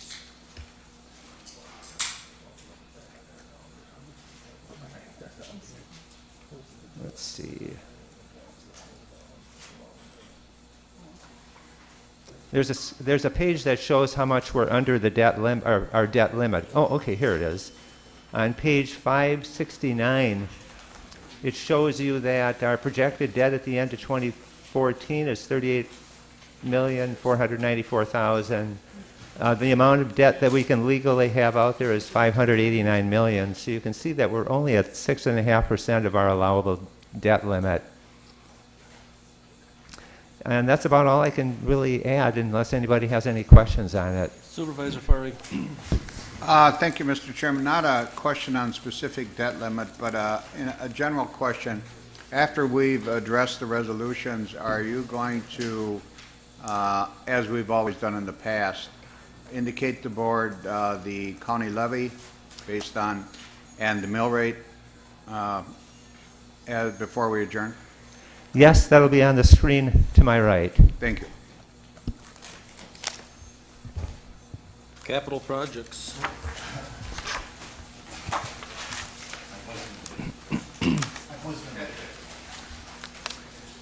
The section on capital projects, which starts on page 570. Mark, did you want to do this? Or do you want me to go ahead and speak on it? Page 571 going forward, that shows the capital projects that were open and still in process at the end of 2013, and then it shows the 2014 projects, and the amount that's funded by fund balance in this schedule probably has changed since we actually passed the resolution to substitute general fund for bond issues. This was done well before that. But we're still applying the same amount of fund balance in 2014. But it shows basically the projects that were approved during this year, and then it has the projected projects that would be possibly coming forward next year. Now we're right in the middle, we're just starting to update the 5-year capital plan now, so the numbers that are in the projects proposed for 2015 probably will change. And there's also a schedule for 2014 through 2018 on page 573, which is basically the schedule from the book that I handed out early in the year, which was the 5-year plan as it stood at that point in time. And again, this will get updated at the end of this year. There's no direct levy in the debt service fund. In the capital project fund. Most of the capital projects in there are funded either by general fund balance or bond proceeds. So there's no actual amount being requested from the levy for 2015. This is pretty much informational, for informational purposes. If there's any questions, I'll be happy to try to answer them. Okay, well, Supervisor Knitsky. Thank you, Mr. Chairman. Mr. Ornstein, can you tell us, I gotta believe we're in the top percentile of counties and statewide in the black, what I'm trying to say. 6-point-some% you said we are? We ought to be up and near the top. Well, our credit rating, you mean? Yes. Our credit rating is AA. I'm not sure if it's 3 or 1. I forget which one is the best one. It's AA1. That's the second highest credit rating you can have. But the highest one is AAA. So we're 1 below that. It's almost impossible to get to AAA. Thank you.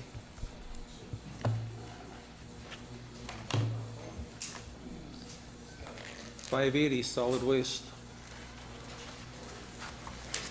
The solid waste budget starts on page 580.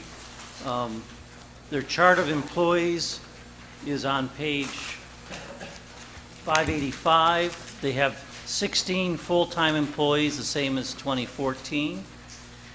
And it looks a little different, but they have significant changes listed on page 585 and 586.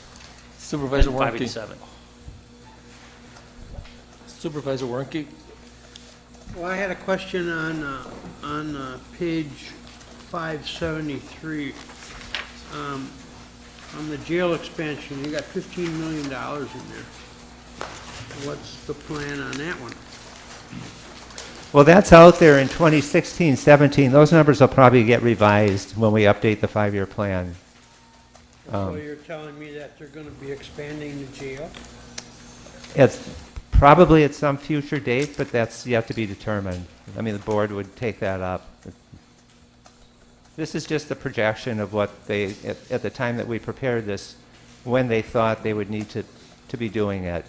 But those numbers, again, they're out there.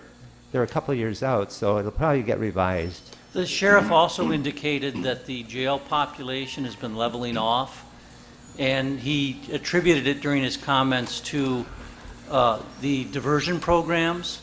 So the addition of new diversion programs has kind of changed the population growth. If you were to graph it, it's kind of been curved down because of diversion programs.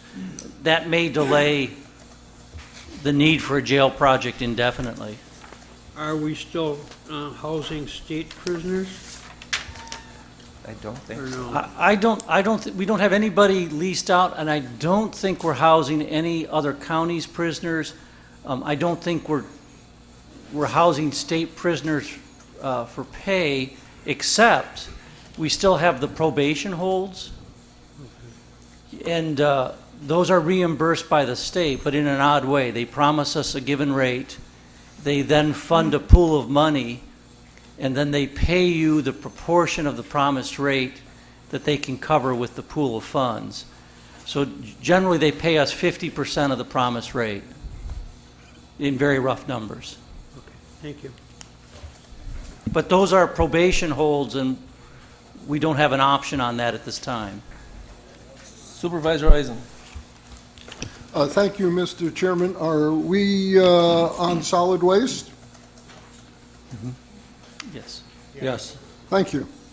I would like to share with the board, particularly the newer members, that at least 2 decades or more ago, the infinite wisdom of the county board established through the county code a independent enterprise in the solid waste management board, under which the solid waste department functions. The solid waste department is a quasi-public, or at least the solid waste board is a quasi-public board.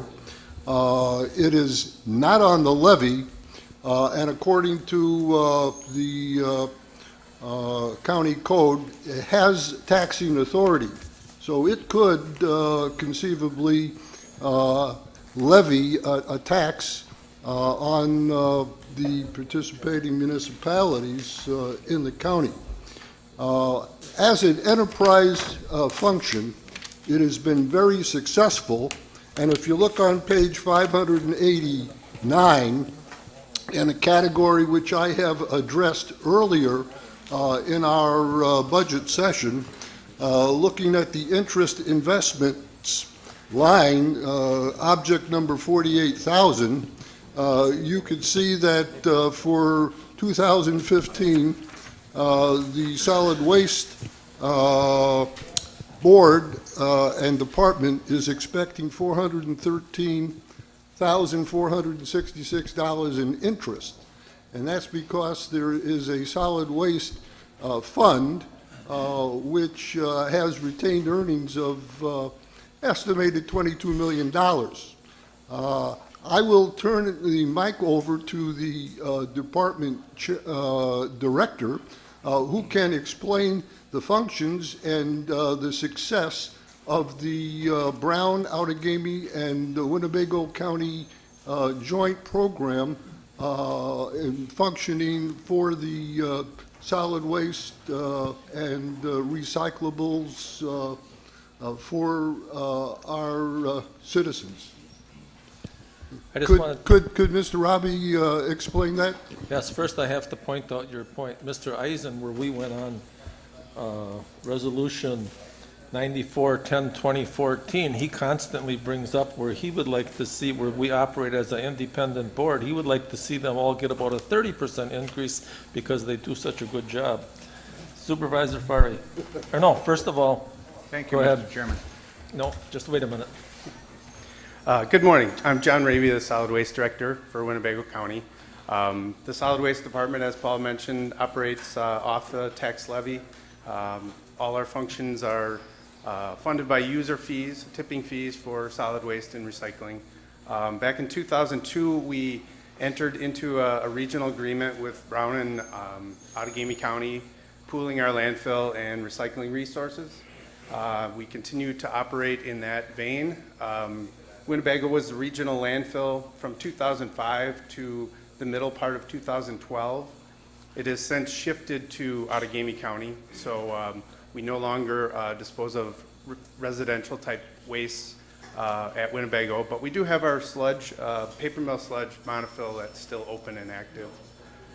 We run a landfill gas to energy system, as well as a container rental and lease program.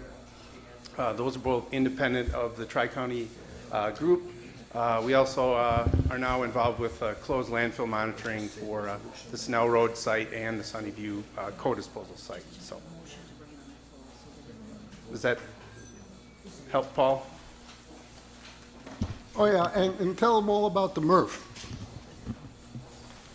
Well, as part of the regional program, we have, back in 2008, we built a state-of-the-art single-stream recycling facility at Outagamie County, closing individual dual-stream facilities at Outagamie and Brown. So we've been operating a regional facility at Outagamie since 2009. We've since expanded from a one-shift, about 50,000 ton per year operation into a two-shift, and for 2014, we're going to be close to 100,000 tons of recyclables processed from the 3 counties and beyond. One new thing that we're adding in 2014, we're going to be adding some new equipment to open up additional recyclables to our system. Basically, the message is going to be all plastics, which are coded 1 through 7, will be able to be recycled, as well as cartons, juice boxes, or orange juice containers. Those will also be able to be recycled. And there should be some literature, educational materials that will be going out shortly. I think the press release is going to be issued around December 1st. That's when these new materials will be able to be accepted. So it's a good system, a good plant, and it's running very well. So. Supervisor Fari.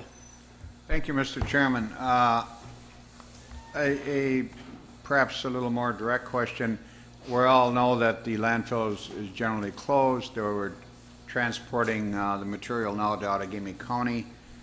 The question is, what's the longevity of Outagamie County landfill, and are you looking at additional landfill sites for 10 years from now or whatever in Winnebago County? The first answer to your question, we're in the second phase of the regional program, so with Outagamie County being the regional site. Anywhere from 8 to 10 years of airspace remaining there. Okay. With the 25-year agreement with the 3 counties that was started back in 2002, the last site would be at the Brown County South landfill site.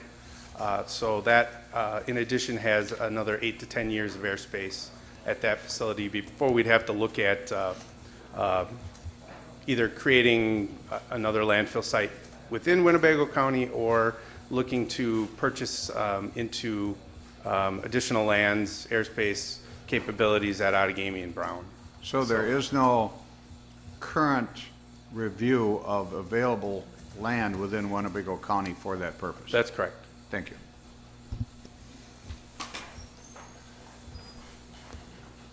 Okay, thank you. Thank you. Well, before we go on, you were about done with presenting your budget. Would you like to give it a final remark or anything before you step down and take it over by the board? Well, I want to thank my department heads and the committees for all their work on the budget. I think it's a good budget. I do understand there's some amendments being brought forward, and I hope those will be addressed carefully. But appreciate all the work that's gone into both putting together the budget and also the board's time in reviewing it with me the past couple days. Thank you. Thank you. At this time, I'd like to bring forward Resolution 95-10-2014 to adopt the 2015 annual budget to the board floor for consideration of amendments. It's been moved and seconded. I did.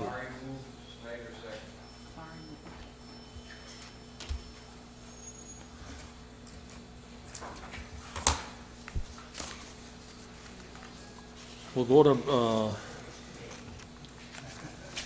amendment number 1. It reads, remove $251,998 from the stop loss insurance premium line in the self-funded health budget and add the amount to the miscellaneous unclassified cost health insurance line item. Supervisor Haig. Thank you, Mr. Chairman. I never asked that this amendment be adopted, so I withdraw it. You're withdrawing this? Yes, sir. Okay.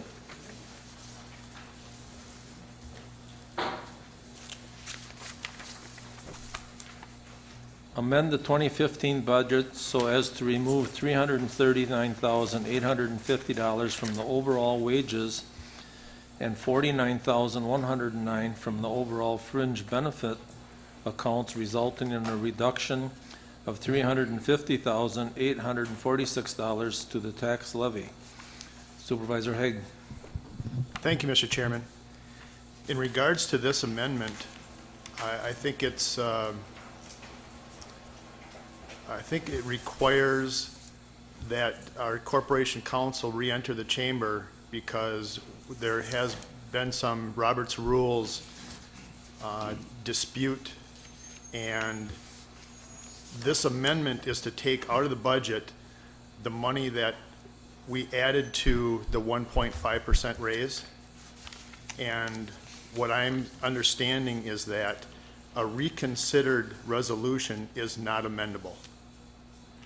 And we need to get a final say on that before this Okay, resolution. we'll wait on this one and we'll go to the next one for now until he returns. Amendment number 3, delete $3,500 from the county board budget.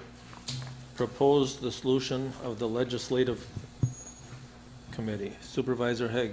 Thank you, Mr. Chairman. I move for resolution number 95-102014. Okay, and would you like to expand on it, or is it just self? I'm waiting for a second. Oh. There is a second. Thank you, Mr. Chairman. The idea here is legislative committee has not met for quite some time. I'm not sure that there's a necessity to have the legislative committee. I also understand that just by removing the money from this budget, we cannot officially dissolve the legislative committee. All this resolution is doing is taking $3,500 from your account for the county board account, which I figured to be as close as I possibly could to a year's worth of per diems and expenses for approximately 8 people to be at that meeting. Well, isn't there, how many committees are there? I figured that there were 7 or 8 times 44 times 10. So that's approximately how much money we'd spend on an annual basis without expenses. It's 12, I believe. 12 members? Okay, so this figure is actually very conservative then. But I think the point of the matter is, do we actually need a legislative committee? So by taking this money off of the levy, we can have a resolution come to the full board at another time that would officially dissolve the legislative committee. Thank you. Thank you. Supervisor Eisen? Thank you, Mr. Chairman. I vigorously oppose this particular amendment because of the implications of removing the legislative committee. I've been on the board in my 9th year, and I've attended many legislative committee meetings, not as a member of the committee, not on a per diem, because it is a very informative forum in which we bring to Oshkosh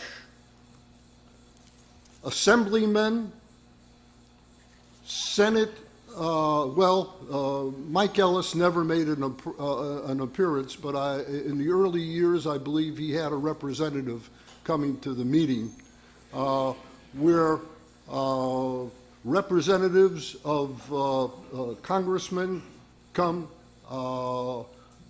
It is a forum in which this particular board is informed on what's going on in Madison and also in Washington, and it would be a terrible mistake to eliminate that level of interchange and communication. It's unfortunate that we lost the prior chairman, and so as the heat of the election season was in process, the legislative committee was arm's length away from assembling and acting, but I think it would be a terrible mistake to do so. So I urge that fellow supervisors oppose this amendment.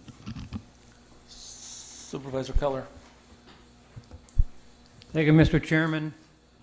As a candidate for a supervisor position, I went to one of the legislative meetings. I did not get paid per diem. It was one of the more interesting meetings that I attended that had anything to do with this county board. I learned a lot. I was able to meet some of the representatives, and I look forward to going to every legislative meeting that I have an opportunity to go to in the future. So I would hope that this gets defeated. Thank you. Supervisor Smith, I think I missed you somewhere. Yeah. Thank you, Mr. Chairman. Yes, I also have to agree with Supervisor Eisen on this as well. What happens in the legislative committee, now this, since I've only been on it recently, since I've been a chairman of the IS, so I haven't been on it that long, but I have been members of legislative committees in the past, including in Brown County back in the 70s. And one of the most important things that can be done in this committee is to have representatives from various parts of the county come forward with our legislators, both at the state and national level, and share ideas. They can tell us what their ideas are, what's going on in Washington or Madison, and by the same token, we can share with them what's going on at the county level and what we would like to see them do in Washington or in Madison. And this is probably statewide one of the most valuable committees we have. Thank you. Thank you. Supervisor Haig. Thank you, Mr. Chairman. In regards to rebutting a couple of those points, how is the board kept informed as to the goings-on in Madison or Washington, D.C. over the course of the last 6 or 9 months? That was one of the points that was made. Boy, I hope that we've been paying attention to what's been going on in Madison and Washington, D.C., regardless of whether or not we've had a legislative committee. Also, what I've been told by some of the members of this board who have been around for a while is that back in the day, those representatives were invited to the individual committee meetings when issues arose that needed their lobbying or that needed their support on some vote. So before there was a legislative committee, those representatives just came to the committee, say it was maybe the highway committee, they went right to that meeting. So there was no middleman in that process. Also, and I don't know that I really need to reiterate some of the hours that we've spent on political natured votes in this chamber that have come from the legislative committee. It seems to me that that is the source of some of the time that gets wasted on this board floor is issues, resolutions that come from the legislative committee that end up being very political and that are adverse to this board's business. Thank you. Thank you. Supervisor Wingren, did you? Yes. A little background. Before I got on the board, Winnebago County hired a lobbyist to work in Madison to advance the various projects that Winnebago County favored or to oppose things that might hurt us. And then the county executive at that time decided that that was probably not a wise use of money, and it would be better if, rather than us going to them, they come to us, and there's a good representation on the legislative committee. The discussions there have always been, I think, respectful. We listen to the representatives of both political persuasions, And we've also taken department heads explaining upcoming things that will come to the various committees in the immediate future. So the committee itself is very valuable, and I think it would be well for us to continue using it. Supervisor Barker. Thank you, Mr. Chairman. I've been on this board for 23 years, and I want to tell you, I think this is one of the most, I don't want to say political, I want to say one of the most interesting, and a lot comes out of having the legislative committee. I was originally put on this, when I was chairman of the committee, I was put on by Joe Mayo. It goes back that far, and he said he needed somebody to be on, to run the committee. Well, I found it very, very interesting. I found it to a point where I became acquainted with different legislators. I became acquainted with different people within the state, within the county. I never had any trouble getting somebody to be coming to speak, be it a legislator from the state or from the federal government or from whatever. I think the people got a lot out of it. I know I did. And I've heard people afterwards say, we wish it was run the way it used to be. And I don't see any reason why there hasn't been a meeting in, I believe, 11, 12 months, because you're missing a lot. There's a lot of things going on in the world right now, and you should be having meetings. And if you call your legislator, you'll have no problem having somebody show up. Thank you. Thank you. Supervisor Rowe. Thank you, Mr. Chairman. I am on the legislative committee, have been for several years. I will vote yes for this amendment. The statement was made that in the heat of the election season, we were elected in April, May, June, July, August, September, October. We haven't met. Not necessary. If you want to know what these people think, watch television, read the newspapers, because they'll tell you the same thing there they do at the legislative committee. They have their agenda and they bring it to that committee meeting, and that's about all you get out of those meetings. Thank you. Supervisor Roble. Thank you, Mr. Chairman. For the board's information, I've served on the Highway Committee 34 and a half years. And we're getting back to the lobbyists we had. We did have a lobbyist. Before we had the lobbyist, when we had specific problems with our highway system and we needed some help, we always got plenty of representatives. All our local representatives attended our highway committee meetings, and we resolved things very good, and they worked very good with us. So I'd like to, just so this board knows that. Supervisor Norton. Thank you. This question is to you, Mr. Chairman, or to the Corporation Council. Can we change the scope of this committee? Meaning, I've been a member of this committee the last year or so, and I'm torn how to vote on this because, I agree with Mr. Rowe, and when I brought up a matter before the legislative committee that got passed by the legislative committee, when it came to this county board, I got 2 or 3 of my members say, well, you can contact them their own.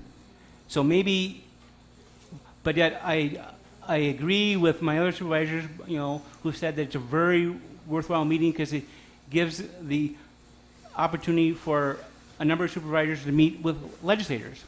And that's where I'm torn with, because, if we are told that, you can contact your legislators, then maybe this committee shouldn't be passing resolutions to either recommend what legislation to have the legislature pass or not pass. So that's my question first. How would I go about, I believe I'm still a member of this committee, to changing the scope of that committee and making sure that that committee doesn't propose those? Well, first of all, let me just say this, and I told Mr. Hague this when he brought the resolution in. This amendment has no effect on whether you have a legislative committee or not. It's just to remove money to pay the basically what he's saying, he wants to remove the money to pay the per diems for that committee. But again, that doesn't necessarily do it unless you pass a resolution later to either delete this committee from your rules, change the rules to basically delete this committee or do away with it, or change your ordinance that's in effect at the present time, which says that each of you gets a per diem or a half of a per diem for attending a committee meeting. So all this is doing is removing $3,500 from the county budget. It doesn't change the scope of the legislative committee. It doesn't get rid of the legislative committee. It doesn't prevent you from claiming a per diem for that committee.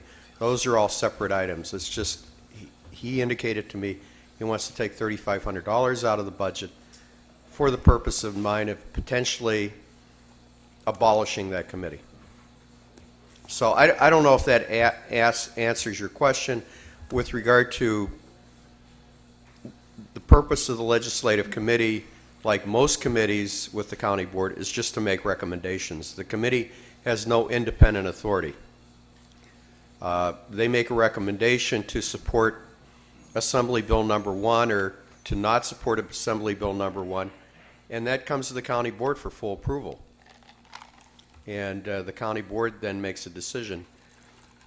As far as you personally, there's nothing that prevents you from personally contacting a state senator, your state legislator, or your congressman and saying, I support this or I'm not in favor of this bill. Okay? Supervisor Eisen. I call for this question, Mr. Chairman.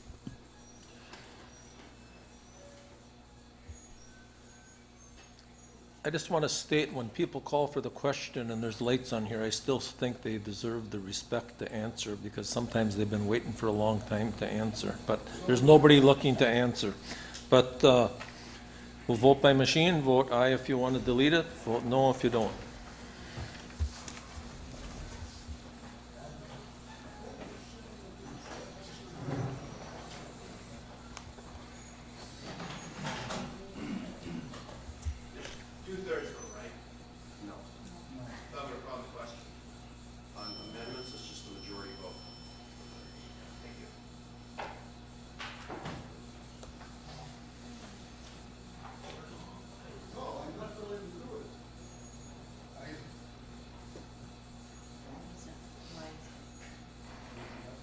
I erred in pressing this, and the chairman called for a vote on the issue, and I was voting on the question. So I want to vote no to delete this. Can you just vote and change his Can you vote? just try changing your vote? Because you haven't confirmed it yet. Just vote, press the other button. Because you haven't confirmed anything yet. Oh, okay. And now confirm it. And we'll see if that works. Okay. You've already locked your vote? Okay, then I don't think we can do anything but cancel everybody. So we can make the adjustment after. Yes. As long as we know you want it. Is that all right? Okay. That has failed. Is that right, Paul? Thank you. That was right. And Tom, you wanted yours to be nay. Okay, so, all right. So Now we'll go back to the original amendment number 2, seeing that the Corporation Council is back. Supervisor Haig. Thank you, Mr. Chairman. I move for Resolution 95-102014 only to get a ruling on the reconsideration that we did earlier.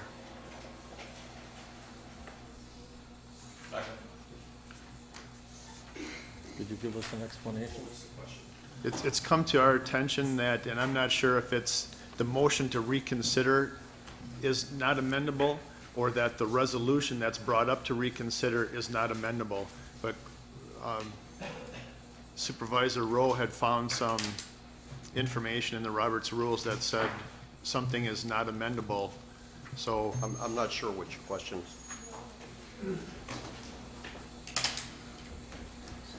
What, Bill, I'm not sure what the question is.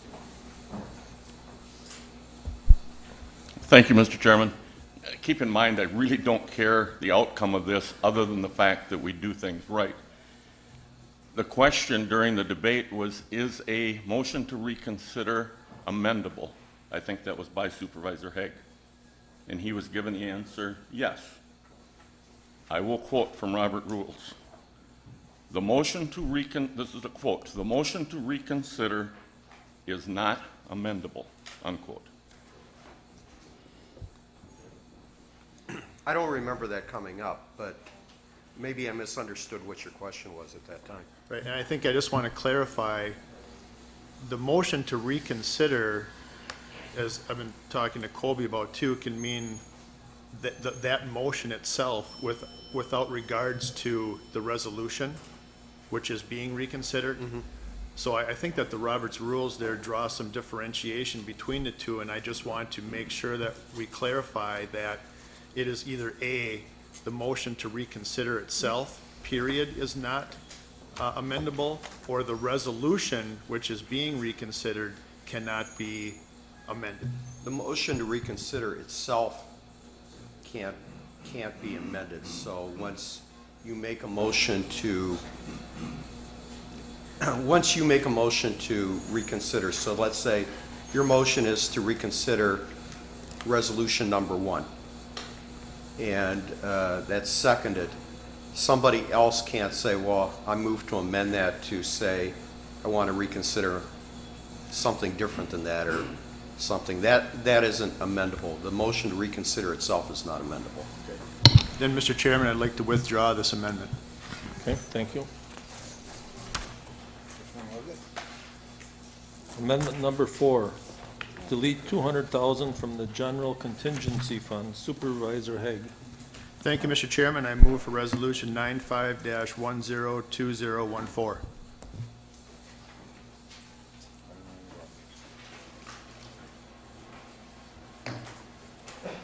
Is there a second? I'll second the motion and get it on the floor. It's been moved and seconded. Go ahead, Mr. Haig. If we recall, Supervisor Haig. last year's meeting, I made a similar amendment to take some money out of the salary contingency fund, and that did pass. And if you noticed, as we were just going through the debt service portion or the miscellaneous portion of the budget, you saw that that figure is the same as what it was amended to last year. You will also see that this specific contingency fund is $300,000, of which in this past year, only $59,000 was spent, leaving a fund balance of $241,000.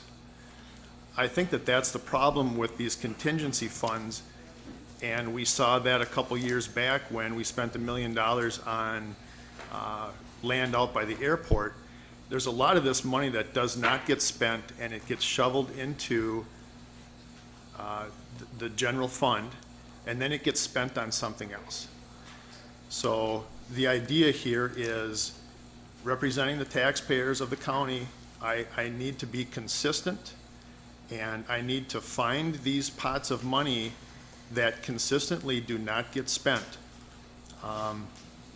The one area in previous years, as I was researching this specific fund, where money did get spent out of this fund was for snow plowing. That was why I asked Mr. Winters, when he came to the podium, that he felt he had a sufficient amount of money in his budget for snow plowing. Our fund balance is at an appropriate level currently. In fact, we just spent $3.5 million out of that fund to pay down bond issue. We don't need to continue to grow that fund, so I would urge you to support this amendment. Thank you. Okay, we'll vote by our little iPad. Vote aye if you approve, no if you disapprove.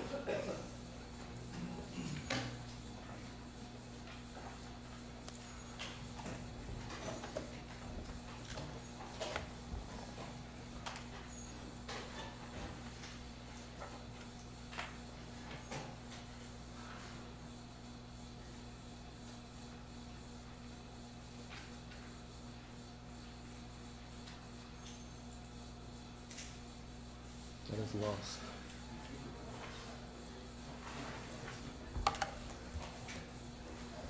Amendment number for, where are we on, 5? Amendment number 5, amend the 2015 budget so as to apply an additional $67,375 to the airport fund balance and reduce the airport levy by this amount. Supervisor Haig.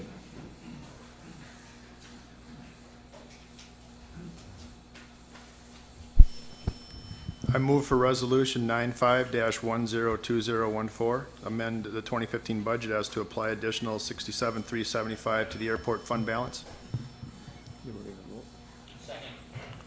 Been moved and seconded. Supervisor Knitsky. I was going to second the motion. Thank you. Okay.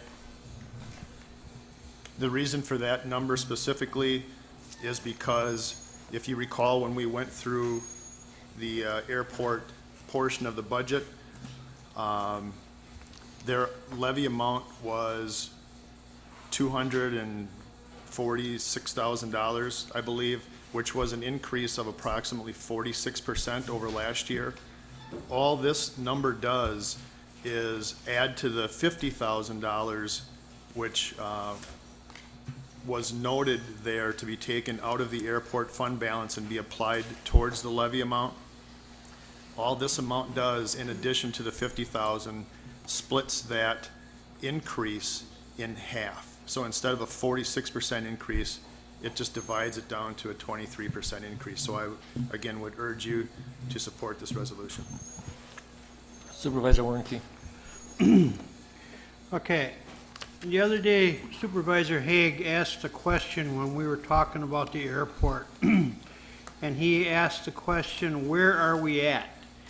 Well, I'd like to answer that question, and it seems like every chance that some of the supervisors get, they want to go and pick on the airport. We have been on that airport issue the other day for over an hour and a half. And it just seems like, I'll tell you where we're at. Where we're at is we are trying to answer the questions that the supervisors have been asking about the airport. We're trying to improve it. And it seems like we are constantly hitting bumps in the road and anything that they can get a jab at the airport, they'll take it. We don't take a lot of jabs at the UW Fox, even though we spend millions of dollars there. We don't talk about the millions of dollars of tax credits that were given to the Plexus Corporation up by Neenah. And we're talking about this economy. Kimberly-Clark is losing 3,000 workers. Truck Corporation is losing 1,000. We're trying to improve it.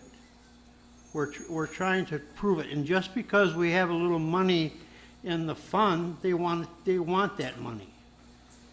It's just not fair. And I just wish we could work together. We've got Chamco working on this thing. We've got the city of Oshkosh who has done it. David Albrecht has worked for years to improve this airport. And he was just honored last year by the chamber for his work there. Let us do our work. We want a new building, but we haven't really decided what we want. So just let it alone and vote this down. Supervisor Ramos. Thank you, Mr. Chairman. Actually, pretty simple thing here. I just wanted to clarify the amendment and the wording of it. I'm quite certain I understand the intent, but I'm just questioning the wording, and I just want to make sure the way it's written, everyone understands what it would do, and if we pass it, that indeed what we think we're going to pass will actually happen. And just so I'm clear, because it says amend the 2015 budget so as to apply an additional $67,375 to the airport fund balance. And please correct me if I'm wrong. Shouldn't it say? It should be of. Yes, right. Of or Same thing with from. line 12. They both should be of, Right. not to. And you see my point then? Yeah. I think that needs to be clarified. Otherwise, you're almost doing the opposite, so. Yeah, that needs to be corrected. Okay, to so. read that way. Okay, so do we need to amend it, or do You could just, I think you could just correct it. Is that possible, John? Yeah, I think so, as long as Yeah. Mr. A doesn't have a problem with that. No, as long as we understand we're Yeah. taking money from the fund balance and applying it towards the levy. Okay, very good. I just wanted to make sure that what we were voting on and what we thought we were voting on is indeed the same thing, so. Do you want to restate that? Sure. Amend the 2015 budget so as to apply an additional $67,375 of the airport fund balance to reduce the airport levy by this amount, correct? Yeah. And same thing on line 12. Okay, same. Thank you, appreciate it. Supervisor Olson. Thank you, Mr. Chairman. I want to acknowledge Supervisor Warnke's comments. Every time we meet and we have a discussion about the airport, it turns into borderline unprofessional conduct and all kinds of ways to inhibit what we're trying to do over there. And I don't see this happening with any other department. And for the life of me, I don't know why people don't understand the important and economic value that the airport brings to the area. And this is just another example of sticking it to the airport. We don't need this money, so let's just take it out. And it's totally inappropriate. Like Mr. Warnke said, we have a job to do. We're trying very hard to do it. We have challenges at that airport that probably no other committee has in terms of trying to establish and retain revenue.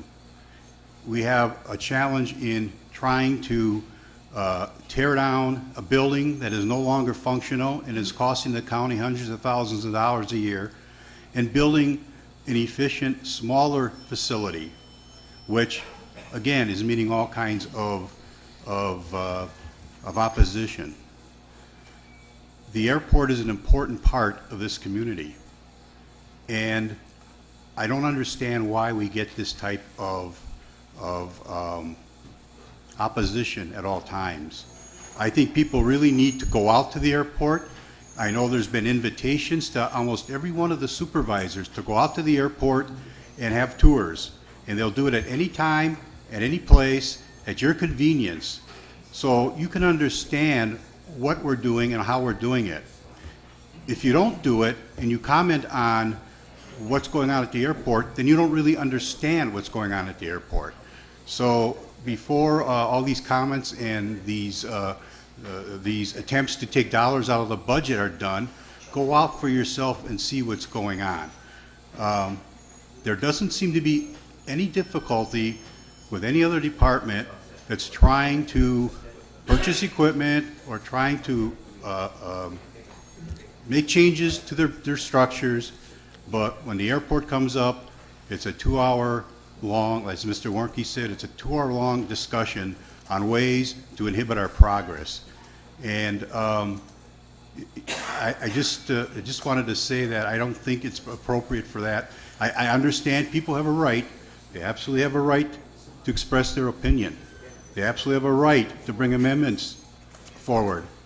But sometimes I have to question the real reason why these things are being brought forward. Is it because we're benefiting the county as a whole? Or is it because people, for whatever reason, do not like the airport? So I think, I again invite anybody who wants to go out to the airport, tour the airport, talk to the people at the airport. They'll give you so much information about what they're doing out there that hopefully you'll have a different opinion of it. Thank you. Chuck, how much would you look up how much they have in reserves? Supervisor Skellinger. Thank You you. know I'll be voting for this because I don't think it doesn't reduce the amount of money the airport has available to it. Right now, the fund balance is at 12/31/14.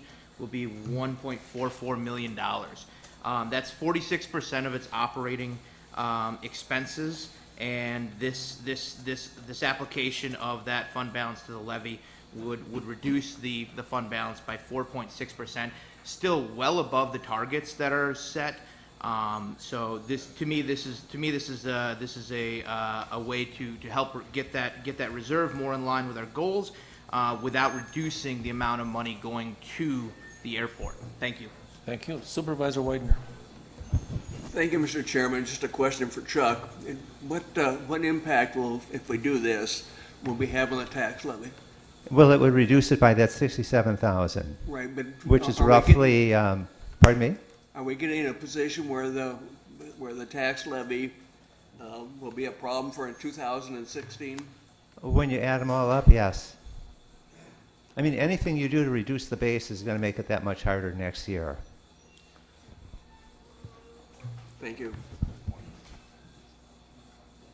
Okay, well, Supervisor Singstaff. Thank you, Mr. Chairman. I don't know, but I think one of the big problems about the airport, I'm going to try to generalize it by miscommunications or a lack of communications. There's so much that goes on at the airport is never clarified. And they always they'll come up with an excuse. But if they want to have a better image to the board, well, I'm not going to speak for the board. I'm just going to, is that they gotta be put more things on the table. Now I'll give you a couple examples. They don't have any cost centers out there. They didn't with the terminal. You know, we'd ask questions. You know, is the terminal, how much are we losing money on the terminal? Well, I don't know. Our finance isn't set up that way. Well, then why don't you get it set up that way? Do we know, for example, the rental on the different hangars? Are we making money on them? We don't know that. Supervisor Roll had some good comments yesterday. I'm sorry. That was the response, or well, I'm responsible or whatever. Nothing's changed. If you want to have a better image, you have to project it, and you project it by communications, clarifying things. One of the things that when we come up to approve a lease for 20 years, again, they don't even know what the cost of the building is going to be. They don't know what the cost per square footage is going to be. But it may end up, for example, this is just an example. Maybe the cost is $300 or I'd say $300 a square foot. And we're going to rent it out for maybe $1 a square foot. That doesn't make any rational sense. So if you want a better image airport, let's do your thing. Let's set up some cost centers. So then you can argue against some of your critics. And another thing is, we don't have any projections of whether it's 5 years or 10 years down the road, how much money is going to have to go in the airport. I know why we don't have it. But again, please, if you want a better image, communicate better. And don't keep trying to hide things. Thank you. Supervisor Roll. Thank you, Mr. Chairman. Just a quick comment. Supervisor Widener just asked a question. If we take this 67,000 and reduce the tax levy, and your answer, Chuck, was? Well, it would reduce it by that 67,000. And you continued on by saying that could reflect next well, year? Yes. Anything you do to reduce the levy reflects the base for next year. Now, there is a look-back adjustment that's allowed, but do you really want to have to use that? The reason I asked the question is after Monday night's meeting, and we voted on the wage increase, I knew that there was a substantial reduction to the levy. And the amendment that Mr. Hague withdrew shows that it was $340,000. I went to the county exec Monday night. I don't see him in the room, I wish he were here, but I asked him Monday night so that we don't affect next year's tax levy is there some project you would want me to bring back in to make up that $340,000? His comment was, a number that small isn't going to affect next year. So if $340,000 doesn't affect it, I don't know how 60-some thousand can affect it. Guess you gotta take my word for it, because he's not here, but that's what happens. Supervisor Olson. Thank you. See, I have to explain, once he presents his budget, now it's our budget, so he's not here to answer questions anymore. I'm just saying that. Stones when he's not here, but that's what he told me. I understand, I'm just explaining why he's not here, but Supervisor Olson. Thank you, Mr. Chairman. I want to acknowledge Mr. Singstock's comments and say that, for the most part, what he is saying is absolutely true. We haven't done the best job in communicating. And one of the things and one of the objectives of our committee is to work harder at making sure that when we have things brought forward to the board, that there'll be a further understanding of what we're doing and why we're doing it. So I appreciate the fact that he brought those comments forward. With regards to the levy, affecting the levy, Chuck, is that true? It won't make that much difference? You know, I don't know the context of the question that Mark had answered, but I mean, basically, your starting point for next year's levy is this year's levy. You reduce this year's levy, you reduce the starting point. Whether it's 300,000, 67,000, whatever it is, it reduces it. Maybe Mark misunderstood the question. I don't know.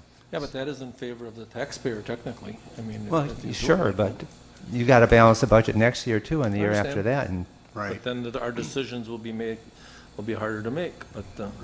Okay, thank you. Okay, we'll vote aye if you approve, no if you disapprove.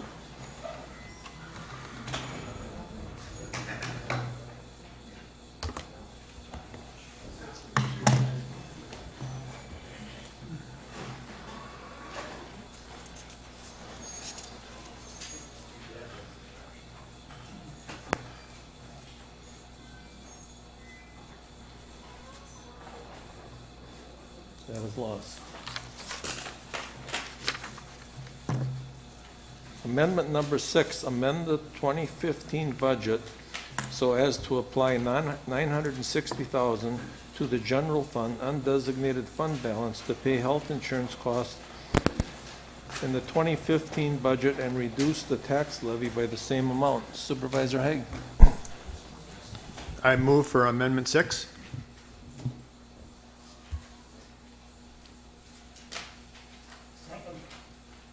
Been moved and seconded. Thank you, Mr. Chairman. We had heard recently, I think it was in the discussion for the employee clinic, that we had, I don't know which way you want to say it, under budgeted or over budgeted for calendar year 2014 by about 8%. So we actually levied for the year 2014 for approximately $960,000 too much. So as we all know, what happens to that money when it doesn't get spent is it gets rolled into the fund balance. We told the taxpayers last year that we were going to spend that money on health insurance premiums, et cetera, for county employees. What happens at the end of the day, as we do here, is we end up spending that money on something else. We tell the taxpayers we're going to spend it on something, we end up spending it on something else. I don't know that there's a perfect analogy for this, so it's really difficult for me to even try. I think we can kind of think of our own. This is a fundamental question to this board. We had the same type of an issue last year when we approved reducing the salary contingency fund. Mr. Ornstein is correct. Mr. Widener is correct. If we take this money and snare it, so to speak, before it goes into the fund balance at the end of the year, which I will remind this board is sufficient. Our fund balance currently is sufficient for target goals, for having that AA, #1 bond rating, etc. This is a fundamental question to this board. Are we going to work for the taxpayers of this county, or are we going to work to sustain the government of this county? One of the original comments that was made when the budget was rolled out from Executive Harris, and please forgive me if I didn't write this down verbatim, but he said, "We are using less than all the possible new levy we could use in this budget." I'm not sure that that's a good thing. I think it's fine that we're not using all of the new levy that we could possibly use, but I think it would be a better thing if we used substantially less than whatever new levy we could use in this budget. I think it would be great if we had an opportunity, like we have right here, to cut taxes in Winnebago County. I've heard at least one other board member look at this money and discern that it might be appropriate to rebate this money to Winnebago County residents. I know that that's not going to happen, but this is the second best way to give this money back to the taxpayers, is by reducing the levy next year. Will it have an effect on the levy the year after that? Yes, it will. That is the fundamental question before this board. Who are we representing? For me to have a clear conscience in what I do here, I don't go after any department. Maybe I'm an equal opportunity attacker when it comes to these amendments. I don't go after anybody. I even did not go after East Central Planning this year, because that seems to be a non-starter with this board. But this is a fundamental question. We overcharge the taxpayers. Here we have an opportunity to take that money before it goes into the fund balance and ends up being $150,000 here for a shed that is not built yet, or $100,000 for amenities at a dog park or land at a dog park that may or may not get built, and give it back to the taxpayers in the form of levy reduction. Thank you very much. I urge your support. Thank you. Supervisor Singstock. Yeah, Mr. Chairman, I wish to point out the wording is incorrect on that resolution also, that amendment. The word "to" should be "of." It says "to the general fund," it should be "of the general fund." And one other point, as I had the floor. Supervisor Hagan makes some very good points, and I'm not going to argue against his points. But we have transferred a lot of money from the reserves and from the fund balances against this budget. If that had not been done, the tax levy would have been a lot higher.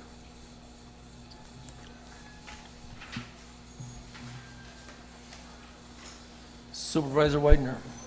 Thank you, Mr. Chairman. Supervisor Haig is correct. We had to make a decision on why we are here. And the reason we're here is not to see how much money that we can save. The purpose of being here is that we provide services to the residents of Winnebago County.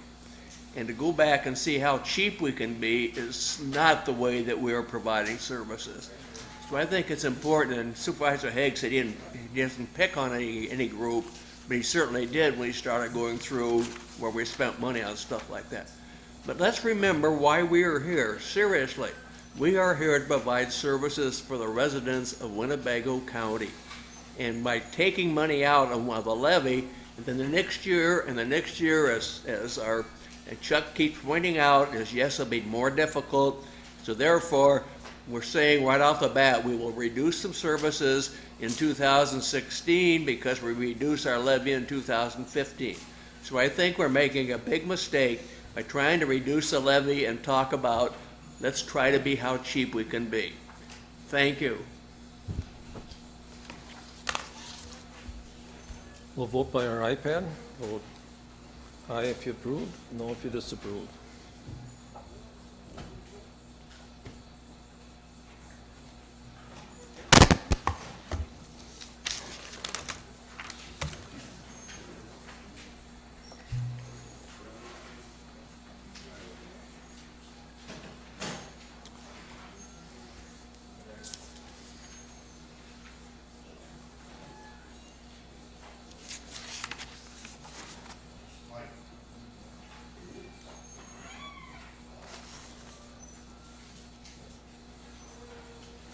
That has failed. Amendment number 7, delete $36,000 from the county board's operating fund budget for the purchase of iPads for county board. Supervisor Fari. Thank you, Mr. Chairman. As I identified during the budget process, this was kind of identified, I assume, for a new initiative to provide iPads to this county board. And the focus is, well, we have to have increased technology, I guess. It's going to save the county money. I heard that comment. Although I appreciate that comment, I sometimes wonder why I don't see those savings. But I think my intent here is to put this on the floor so the members of this body can debate whether or not they want to have more complicated technology to work with as we assume our responsibilities. I am very accustomed to the process we have. I don't think this county is going broke, obviously, because we send out our hard copy packets. I frankly enjoy that process, and I go through them with due diligence before meetings. I assume that at some point in time, with newer boards, perhaps more tech-savvy boards, this will be the norm. But I think this is premature, and I don't really think we need to do this. But I bring it forward, hopefully to get a second here, and then we can have discussion on it. Do I have a second? Okay. Thank you. Okay, it's moved and seconded. Supervisor Wingren. Thank you, Mr. Chairman. Over the last day or so, when we've been voting, we're always told to use our iPads, so we have iPads already. Why are we going to buy new ones?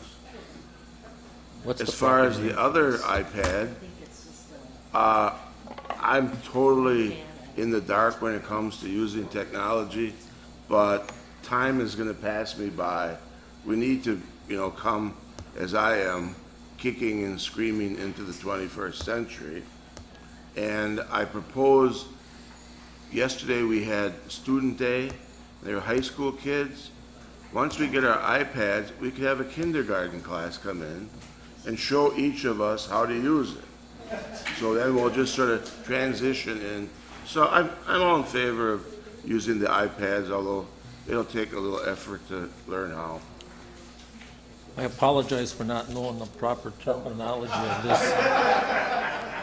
of whatever we have here, but this transmitter, keypad. Yeah. Supervisor Norton. Thank you. I know this is only deals with the allocation of the money, but if someone does not take an iPad, are we still going to mail them the Yes. agendas and the information? Because Other counties have done this, and there are always a couple counties where some of us older people, I'm using myself, but I use an iPad, can't keep up with an iPad, and they send them a packet also. And I ask that because if we don't do that and we make them where they have to have this iPad, are we going to let them, as expense, have it put some internet charges they have? But you answered my question. If we're going to still mail out, if they don't take an iPad, that's fine.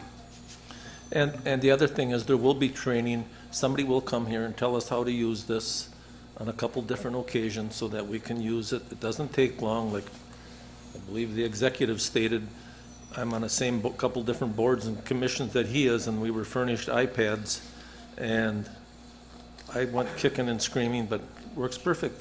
I mean, The clerk most of the time sends me like this, everything in a PDF file, and wherever I go, I got this little thing and everything's right there. I look at it for my time. I think it's a thing of the times and we have to start going with it. Will we all use it right off the bat? No, but eventually we will all use it. Supervisor Smith. Yes, thank you, Mr. Chairman. As chair of the IS committee, we've discussed the use of the iPads, which is a coming technology that we'll have. Now, there's some information that's needed to be given out. We're in the process now of writing the rules for the use of the county-owned iPads. And I'm using iPads like people use cola. I mean, it could be a tablet, a Droid tablet, whatever. So we'll, to avoid confusion, we'll continue to call them iPads. Anyway, what we will be doing is these will be assigned to each supervisory district. We're not buying iPads for the individual representatives. We're buying them for the district to be used by whoever represents that district. So you will not be able to keep them. They will be moving on to the next person that represents that district. As far as the use of them is concerned, again, a lot of older people, I'm up there with you, I had to go kicking and screaming into using a computer from a typewriter. So I understand the process, but I also found that not only does this make it more convenient for everyone to have the availability of these electronic devices, or iPads, if you will, it is also a cost savings overall.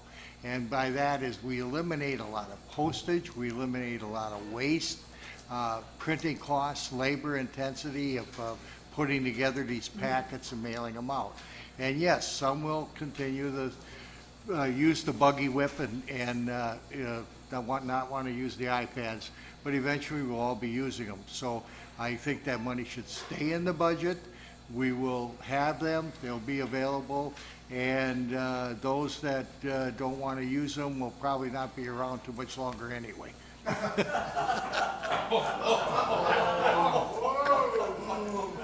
Supervisor Olson. Thank you, Mr. Chairman. This is an official iPad. I don't know if we're going to get the Apple version, or because it's become a generic name right now, but as an Apple consumer my whole life, there's nothing easier than working with anything that Apple makes. If you can see, there's lots of applications on here. If you have a smartphone, it works no different than your smartphone does. You have applications, and you go to the applications, and you open them up, and all the information you want will be there. It's really relatively easy to use, especially, I don't know, Larry, if we're going to get Apples, but especially if they're Apples, they're relatively easy to use. And I think once you get accustomed to it, you're going to appreciate what it's going to do. Thank you. Supervisor Locke. I'm just curious, if you have this iPad, will you need a Wi-Fi router or whatever that is, something or other at home? And if so, will you be buying that too, or? We didn't go that route. I just took it for granted. A lot of them, I don't know, that's something that we'll have to discuss. I'll have to check with Patty and see what she had all included in that amount of money.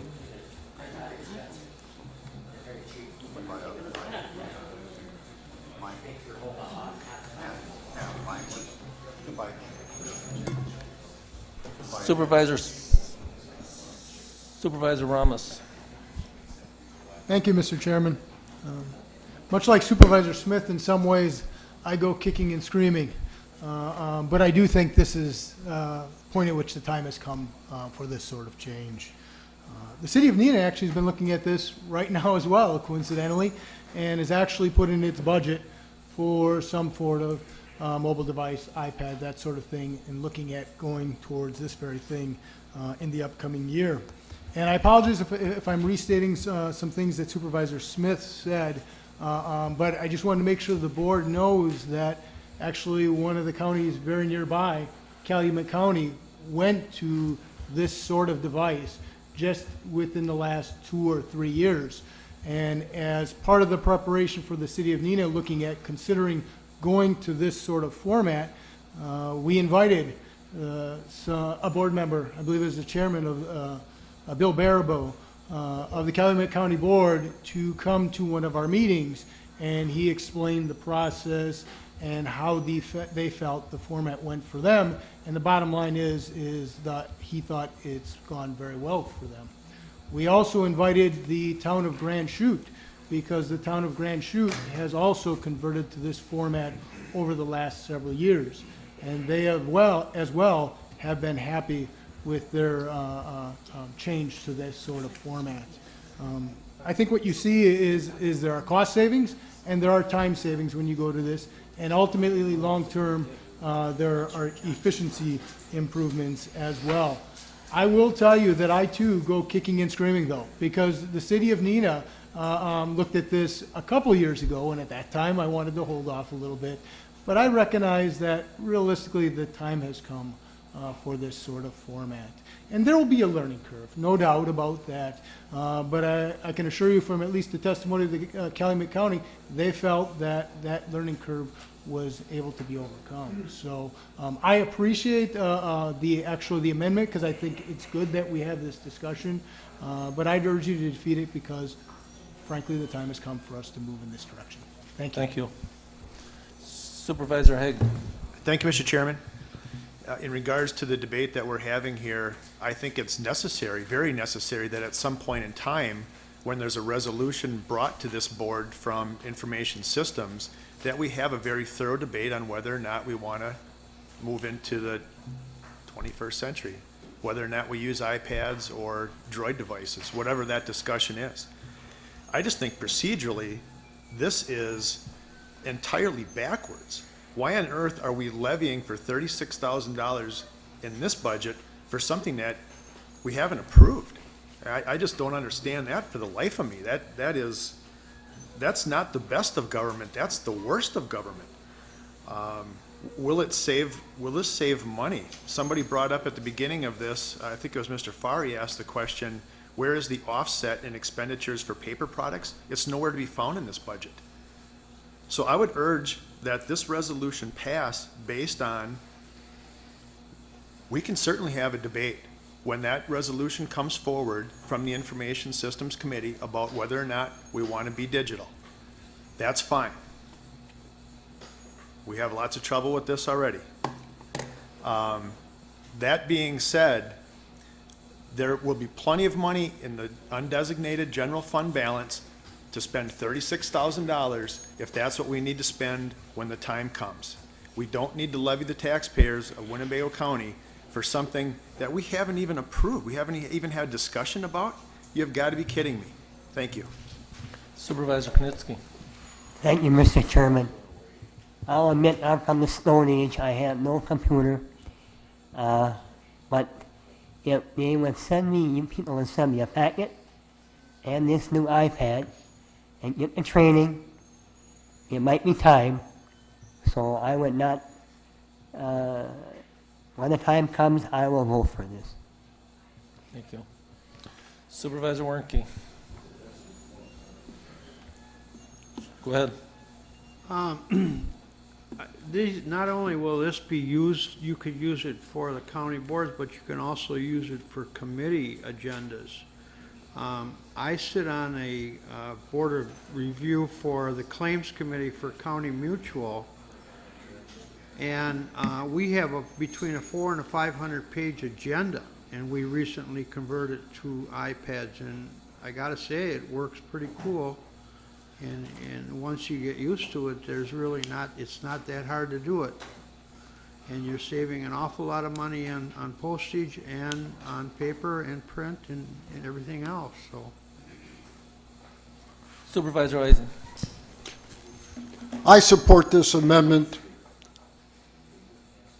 Now's not the time to make the policy change. Okay, we'll vote on our little transmitter. If you want to delete the $36,000 from the board's budget, vote aye. If you don't, vote no.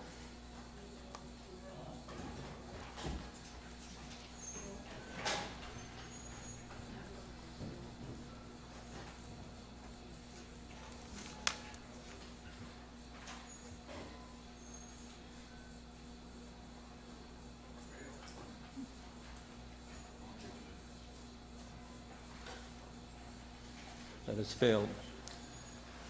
Remove $100,000 from the Parks Department's 2015 budget for the proposed dog park in northern Winnebago County. Supervisor Olson.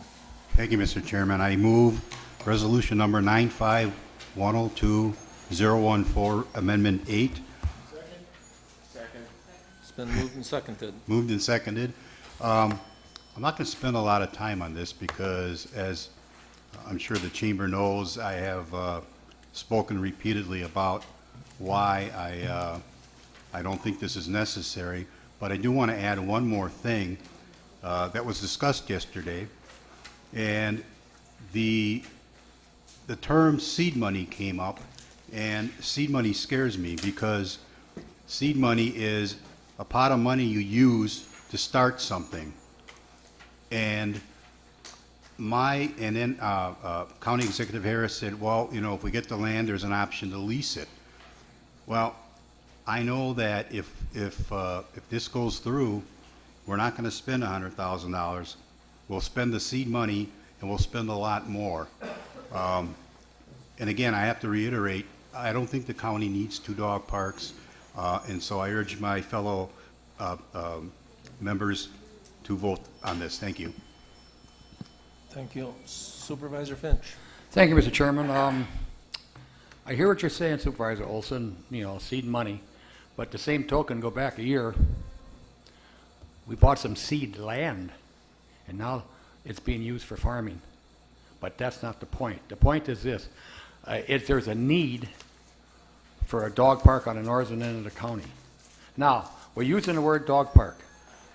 If we buy, if we lease the Gladfelter property, there's more than enough room down there even this winter that we could use cross-country for the people who want to use it. Yes, it's going to be difficult to get stuff going, but at the same token, I've talked with Vicki Redlin, who is our Expo assistant manager, and she's very good on the ADAs. We're also going to make it ADA compliance. So people who are in wheelchairs or whatever, they have that opportunity to take their dog to the dog park and let the dogs run with other dogs. There are people, as I mentioned a month or two ago, that have contacted myself or others, want to donate money to it already. Like I mentioned also, last month I took myself off the committee because there could be a conflict of interest down the road. But at the same token, previously we've talked to an individual who is quite well known, and he told us what we have to do in order to start getting good funding. One is get board approval, which we did get. 2, get money in the budget. At the present time, we do have. 3, get advertisement, which we did get from the Post Crescent. Now, somebody mentioned earlier, let us do our thing. Don't try to take the stuff away. Let us do our thing. If it doesn't work, you haven't lost any money. At the same token, I'll go back to what's been going on over the years. We have had money in a budget that hasn't been used. Eventually went to probably someplace else. But the point is, Winnebago County deserves, the residents deserve equal for everything. Yes, there is a dog park on the southern end of the county, which is a little on the small side. However, though, this dog park here is more than sufficient, but it don't have to be just a dog park. It can be other recreation uses through the years. Like I mentioned to Director Way, and that was the fact that on the far south side, there's open land there, but it has got some water in it right now. But as time goes on, if there's fill, we can get the fill and make it better for other things. Not only cross-country skiing and so on and so forth, but maybe just a walking trail. I mean, it's a need for all citizens of Winnebago County. So it's not just for one or the other. And like I say, there's many dogs and there's many dog lovers, and there's many citizens who have dogs that pay their taxes like anybody else. Thank you. Thank you. Supervisor Gabbard. I'm going to vote to take this $100,000 out because, as I said yesterday, there is no plan. And to have a donator tell you that you have to get it approved by the county board and get some money in the budget, that's the wrong way to go at this. I don't still see a plan. Now you're mentioning cross-country skiing and a dog park all in one property. We don't even know if we're gonna get this property. So again, if there was a plan, I wouldn't mind this, but there is not a plan, and $100,000 is a lot of money to throw in there for a fence to get started. So I can't vote to keep this money in the budget. Supervisor Haig. Thank you, Mr. Chairman. In regards to let us do our thing, I don't even know that if this resolution, if a resolution for this $100,000 would have went through committee, I don't think it would have made it through the Parks and Recreation Committee. There was some steep contradiction to what Mr. Finch wants based on he doesn't know what he wants. He doesn't know what he wants to do with this $100,000. We see it in the budget under a line item for land. Is it for land? Probably not. Is it to go towards a fence? Maybe. Is it to maybe go towards, not completely pay for, a parking area? Maybe. We don't know. So let us do our thing. Please don't take that to mean the Park and Recreation Department, because I don't think it means that at all. This dog park here, where? There's no dog park on the north end of the county. Mr. Finch keeps referring to this dog park here. There is no dog park. There's no land. There's no nothing. There are some people who are deeply passionate about this process. I respect that. I think that that is great. They need to facilitate acquiring the property, making the necessary changes to the property, and owning and running a dog park, not Winnebago County. Just as Supervisor Gabbert just said, now today we're hearing incorporating cross-country skiing and a walking trail. It sounds to me like my comments yesterday about no human county park on the north side of the county might be changing. Are we gonna all of a sudden now build a north side county park that incorporates a dog park? I don't know. I warned this body about supporting the idea of a dog park in the previous resolution because this was what was going to happen on the tail end. So I supported defeating it then. I support defeating it today. Thank you. Supervisor Rasmussen. Thank you, Mr. Chairman. A couple points on this. We heard about the potential hazardous site that was being considered, an old landfill. In my career with the county, had some dealings with these sites when we built CB, doing other things that throughout the years. You don't want anything to do with that, whether you buy or lease. Believe me, you don't want anything to do with those hazardous sites. Those rules can change on that in a hurry, and then you're stuck with something. Second point is, I keep hearing this, there's one on the south end of the county and not on the north end. Those of you who were involved back in the 90s when we built the current highway department, that site was it was approved because it was centrally located in the county. When we split up the maintenance routes on Highway 41, the center of the county was 76 or Y and 41. I believe that's exactly where our current dog park is. I realize that the population centers changed that dynamic of that a little bit, but our current dog park is pretty well centered in the center of the county, I think. So this north and south thing, I just don't understand. Thank you. Supervisor Finch. Thank you, Mr. Chairman. Per Supervisor Haig's statement about the park committee, last I heard, Supervisor Keel was for it.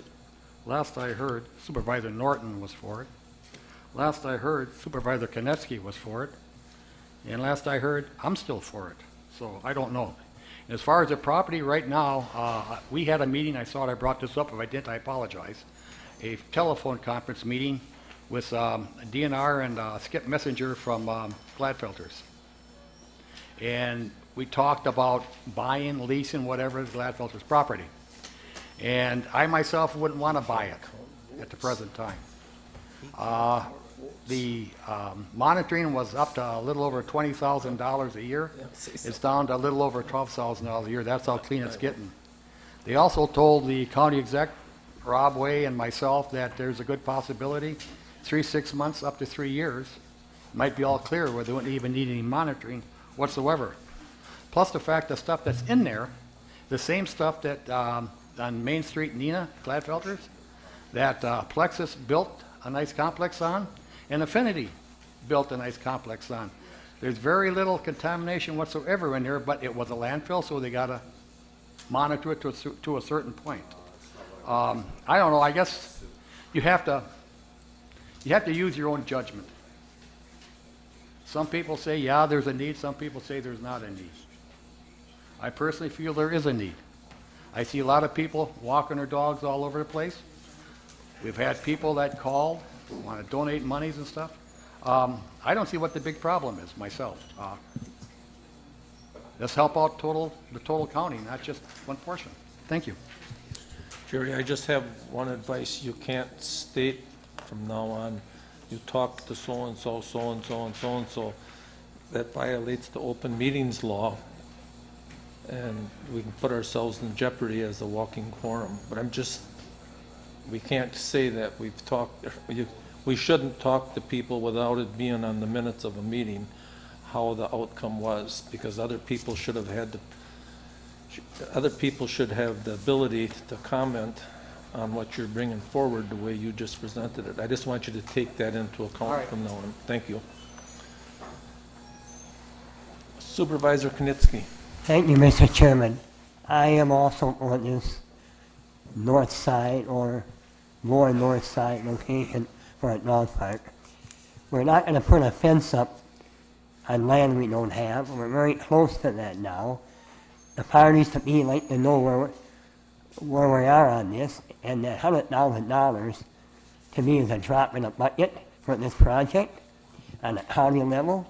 Whether you call it seed money or startup money or good faith money, you can come back and shoot it down as we get more pertinent facts for you. But right now we're very close to this, and I see no harm in putting this in the budget. Thank you. Thank you. Supervisor Haig. Thank you, Mr. Chairman. Really quickly to clarify Supervisor Finch's comments. People did vote in concept only for the dog park. There was a reason why Mr. Finch at that specific day did not attach a monetary number to the resolution, was because some of those supervisors who Mr. Finch indicated voted for the concept only also indicated that they would not support the same resolution if it had money tied to it. Also, I need to say that this money is not coming off the levy. It was supported out of fund balance, so don't worry about if you vote against this that you're taking money off the levy either for this year or towards next year's levy. And the last thing, I just heard $100,000 is a drop in the bucket. A drop in the bucket. $100,000 is a drop in the bucket. Well, that may be correct. It may be a drop in the bucket to what this thing ends up costing us. Thank you. Supervisor Norton. I guess my question is for Chuck. If this was stated in the budget, does it have to be specifically to purchase land, or what could it be used in the next year? Well, pretty much anything you want. It doesn't specify specifically what you're going to use it for. Because, I indicated, I asked Rob, first question today, a supervisor, I want to say Supervisor Haig, brought up the meeting, well, if there's a need for a bigger dog park at the current dog park, maybe we should explore that. And I don't think Rob Way has been able to investigate that much.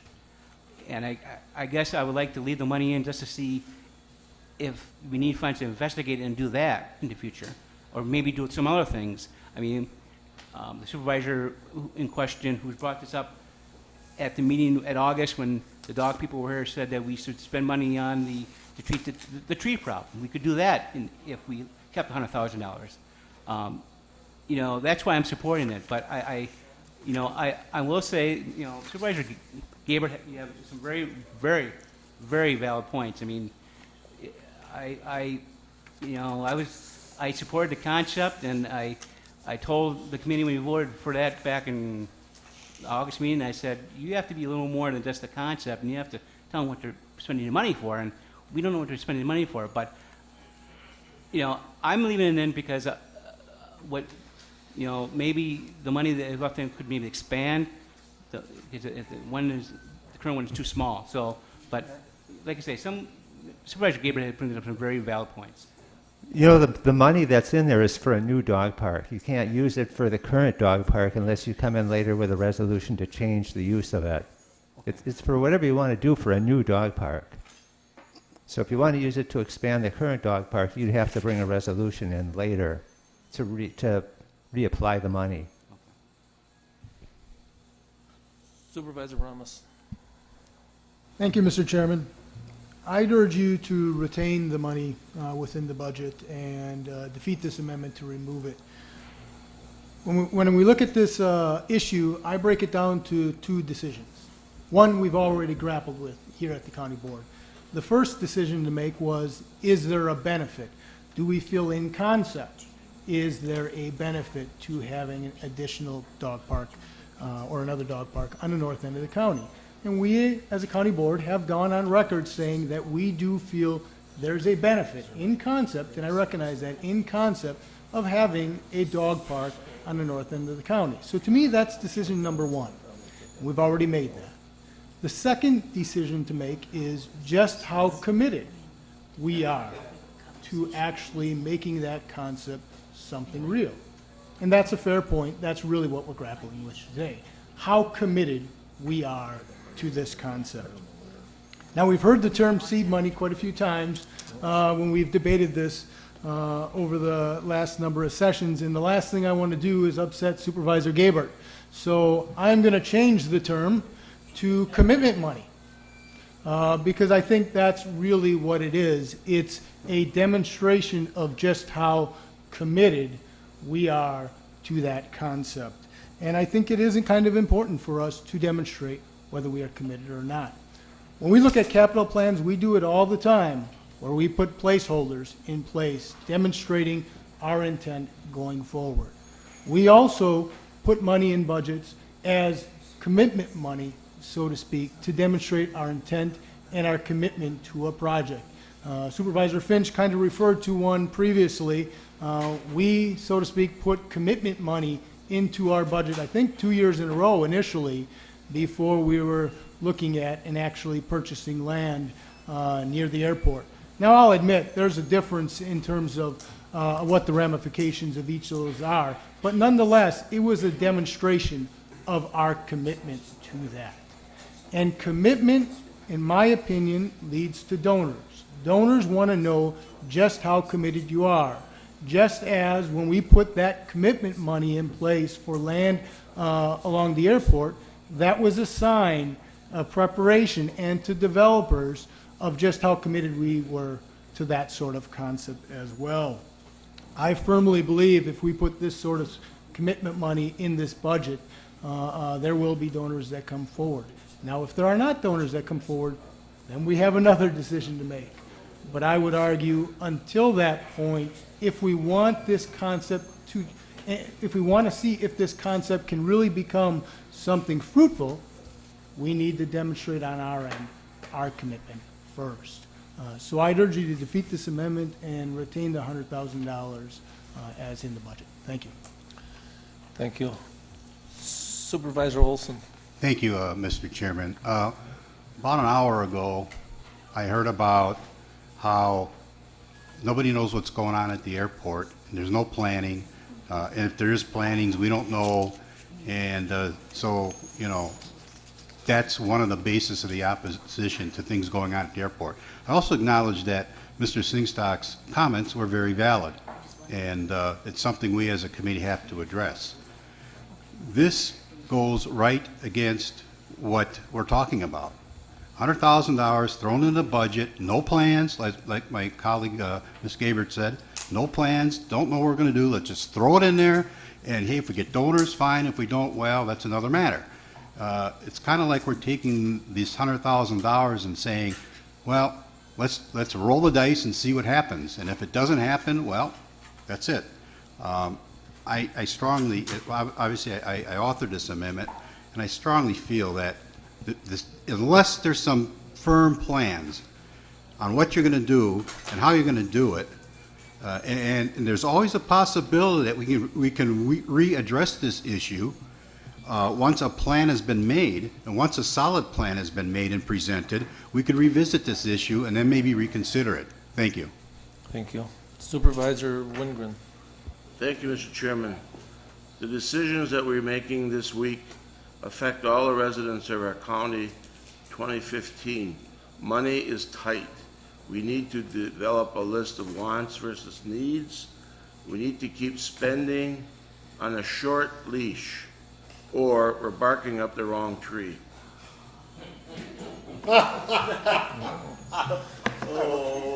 Supervisor Rowe. Thank you, Mr. Chairman. First, I have to apologize to Supervisor Finch because I assured him about a half hour ago that I would not read my half page of why to delete this money. I only have one comment, and I have that comment because over and over and over I have heard people talk about the commitment that this board made. And yes, we did make a commitment to the concept. I would just like to remind you, and I'm not trying to top Supervisor Wingren, but I would like to remind you that back in the 1950s, Ford Motor Company had a concept. It was called the Edsel. Thank you. Supervisor Konitsky. Thank you, Mr. Chairman. Yeah, I hope you're listening to Mr. Ramos, because what he has said so eloquently, I could not do, but I agree with everything you said. Hit it right on the head. And it's a concept, startup, or whatever you want to call it. If the seed money scaring you, I hope it doesn't, and let's go forward with this. Thank you. Thank you. We'll vote by our little transmitter. We'll vote aye if you want to delete the $100,000 from the Parks Department's budget. You'll vote no if you don't.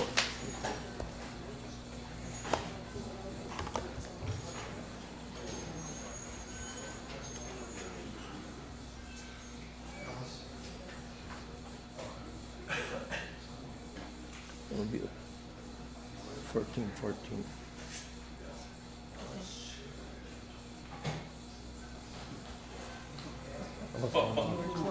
That is passed. Okay, what's our wishes? Do you want to break for lunch? We're probably going to be here another hour. You want to break for lunch? You want us to order some pizzas in? You want to just keep plugging away until? Pardon? Take a short break and keep it on. You ought to have another hour's worth probably. You have other resolutions coming in yet? We'll take a little break.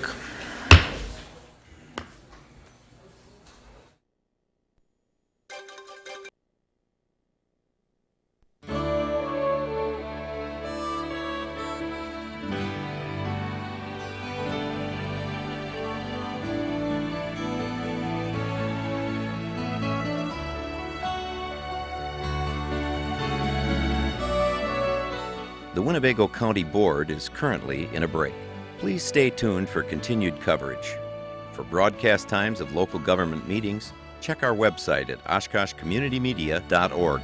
You're watching City Cable 10, your source for government programming in the Oshkosh area. Simulcast on 101.9 FM WOCT and streamed on the World Wide Web at oshkoshcommunitymedia.org.